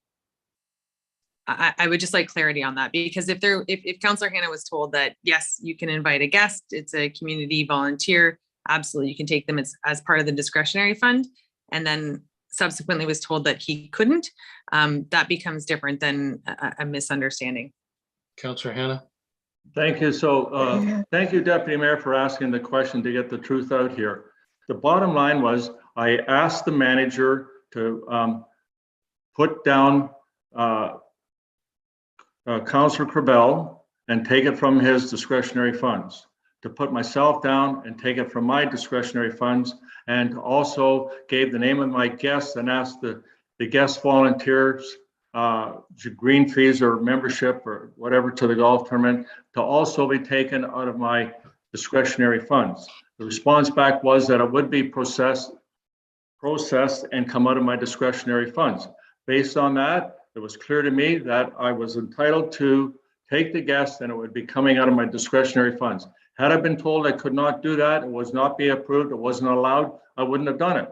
But based on the fact that that's what happened, that's what took place, that's what I did. And then, as I said, I was never told even at all that it wasn't going to be allowed. I just discovered that it had been taken out of my pay. And when I inquired, I was told that no, it wasn't permitted. And again, I'm not faulting the manager. The manager, and I believe that the same as I did, and that's interpreted the fact that I was entitled to do it, or as I say, had not been assured that I could do it, I wouldn't have done it. Okay, I think we've had enough discussion around this. Clerk Ainsworth, how do we want to have a motion or what with respect to this? It would be appropriate to have an amendment to Councillor Hannah's notice of motion. So I have something drafted. I would just need somebody to propose it. So it would state that the motion be amended as follows, that Councillor Hannah be reimbursed for the costs associated with the registration fee for his guest at the Springwater Swing Golf Tournament to be funded by the council discretionary fund. And can Councillor Hannah vote on this, or has he got a pecuniary interest? I'm unable to comment on that, but generally council benefit remuneration is not considered a pecuniary interest under the MCIA. So it would really be up to the member of council to determine whether they have an interest or not. Okay, before we vote, Councillor Hannah or Councillor Mayor, Cabral? I believe other people on council, including yourself, have voted on matters that were related to them. I don't know what you're talking about, Councillor Hannah. We're talking about a potential pecuniary interest, and the clerk just answered that. Councillor Cabral? Thank you, Mayor Allen. I just want to point out, as I have in the past, policies and procedures are very important. I'm glad we had the discussion yesterday because that discussion is hopefully going to clear up stuff like this. Well, that's why I was surprised that this came forward tonight, but I thought we had dealt with it yesterday. Okay, so Deputy Mayor Coughlin? Thank you, Marilyn. And I was just looking for staff's comment on the communication brought forward, please. CAO Schmidt. Thank you, Mr. Mayor. Through you to members of council, my understanding of this situation is a little bit different than Councillor Hannah's. Councillor Hannah did send an email to the manager requesting, as he had indicated. The manager did indicate that he could bring that individual and it be recovered from his discretionary funds. The information that was sent to payroll to process the transaction did not include all funds to be removed from his discretionary fund. A portion was for his portion being removed from his discretionary fund. The other portion for his member was to be deducted from his pay. Yes, there was no communication. I found out after the fact when the pay was deducted and Councillor Hannah had sent an email. At that time, I had a discussion with the manager. They had indicated and they've sent an apology to Councillor Hannah advising that an error had been made. So Councillor Hannah, your comments about the manager being in line with yourself are incorrect or inaccurate. The manager knows full well that it was in a mistake and has apologized to you, and I have apologized to you as well. At the end of the day, this is why I brought it to council to have council make a decision on this. Past practice has been, this has not happened in the past. And most policies that we've looked at in the last 24 hours from the discussion that we've had last night do not allow for spouses and for other members to be reimbursed. So I'll leave it at that. Clerk Ainsworth, do we Sorry, have Mayor something? Allen, but I have to respond to the CAO's comments.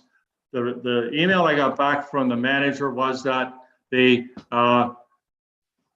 costs would be forwarded to come out of my discretionary funds. Okay, well, we're not going to, let's get this dealt with once and for all. So Clerk Ainsworth, what's put forward with an amendment? Can you read that, please? Yes, the amendment that the motion now before council be amended as follows. That Councillor Hannah be reimbursed for the costs associated with the registration fee for his guest at the Springwater Swing Golf Tournament to be funded by the council discretionary fund, and that would require a mover and seconder. Councillor Ritchie. Councillor Cabral. Okay, all those in favor? Opposed? That is carried. Okay, I'd like to turn the chair over to Deputy Mayor. Clerk Ainsworth, go ahead. Thank you. We would need a vote on the main motion as amended, please. Okay, I don't think we need to read through the whole thing. All those in favor of the main motion as amended? Opposed? That is carried. Turning the chair over to Deputy Mayor Coughlin. Thank you, Mayor Allen. As I have a dead computer in front of me, if Clerk Ainsworth would assist me through this, or if there's another member of council willing to chair this portion.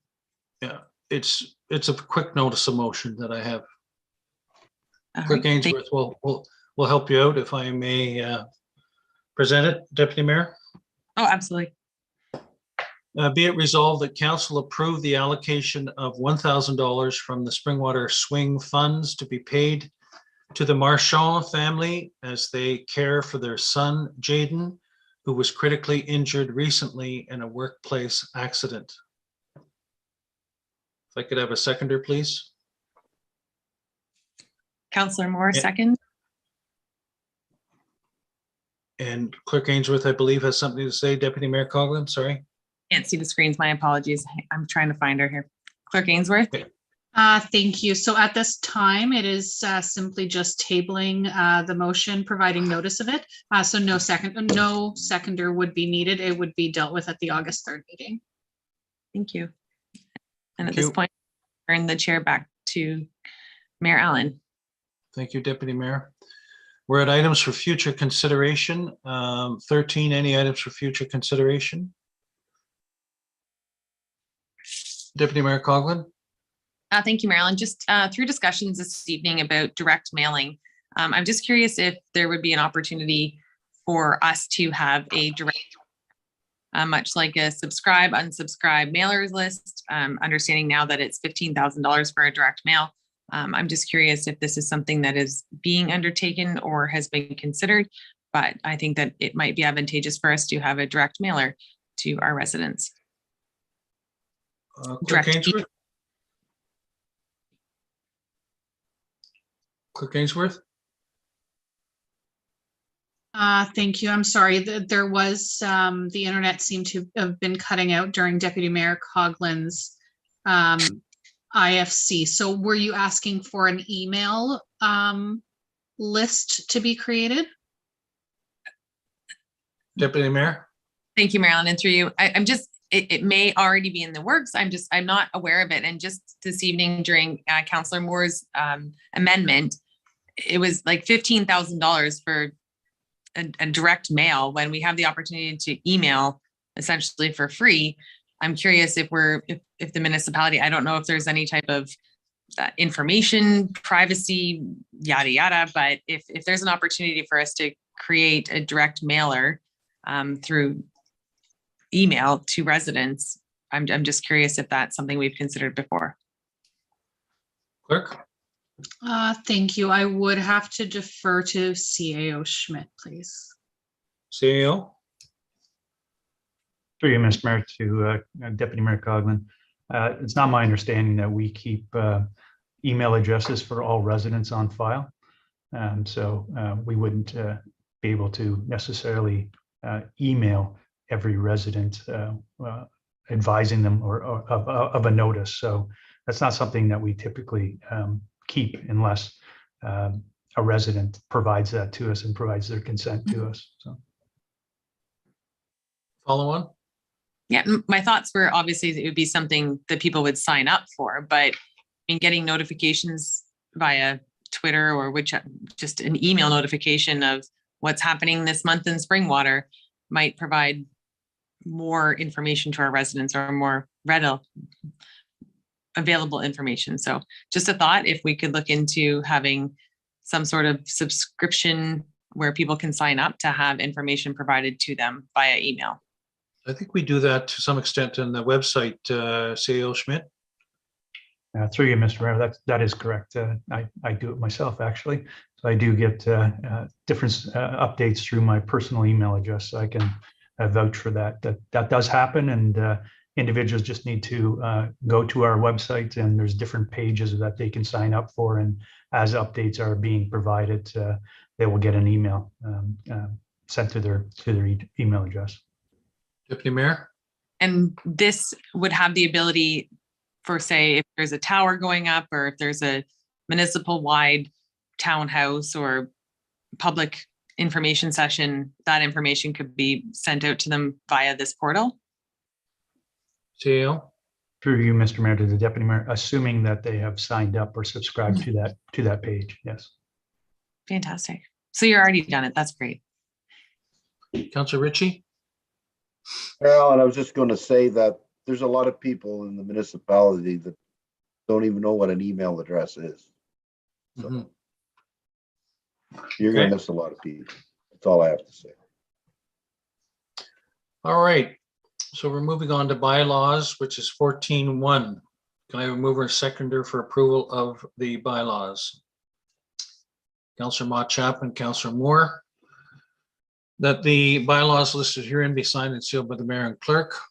5000-356 ZB 2022-013, 5000-358 ZB 2022-007, ZB 2022-008, 2022-49, 2022-50, 2022-051, 2022-052, 2022-053, 2022-054, 2022-055, 2022-056, 2022-057, 2022-058, 2022-059, and 2022-061. All those in favor? That is carried. Mover and seconder for the confirmatory bylaw. Hello, Councillor Mott Chapman and Councillor Moore. That bylaw 2022-062 to confirm and adopt the proceedings of council at the regular meeting held on July 6, 2022, listed herein, be signed and sealed by the mayor and clerk. All those in favor? It's carried. And motion to adjourn. Councillor Cabral, Deputy Mayor Coughlin, that the regular meeting of the Township of Springwater does now adjourn at 10:34 p.m. to meet again on August 3rd, 2022, and a regular meeting at 6:30 p.m. All those in favor? It's carried. Thank you and good night.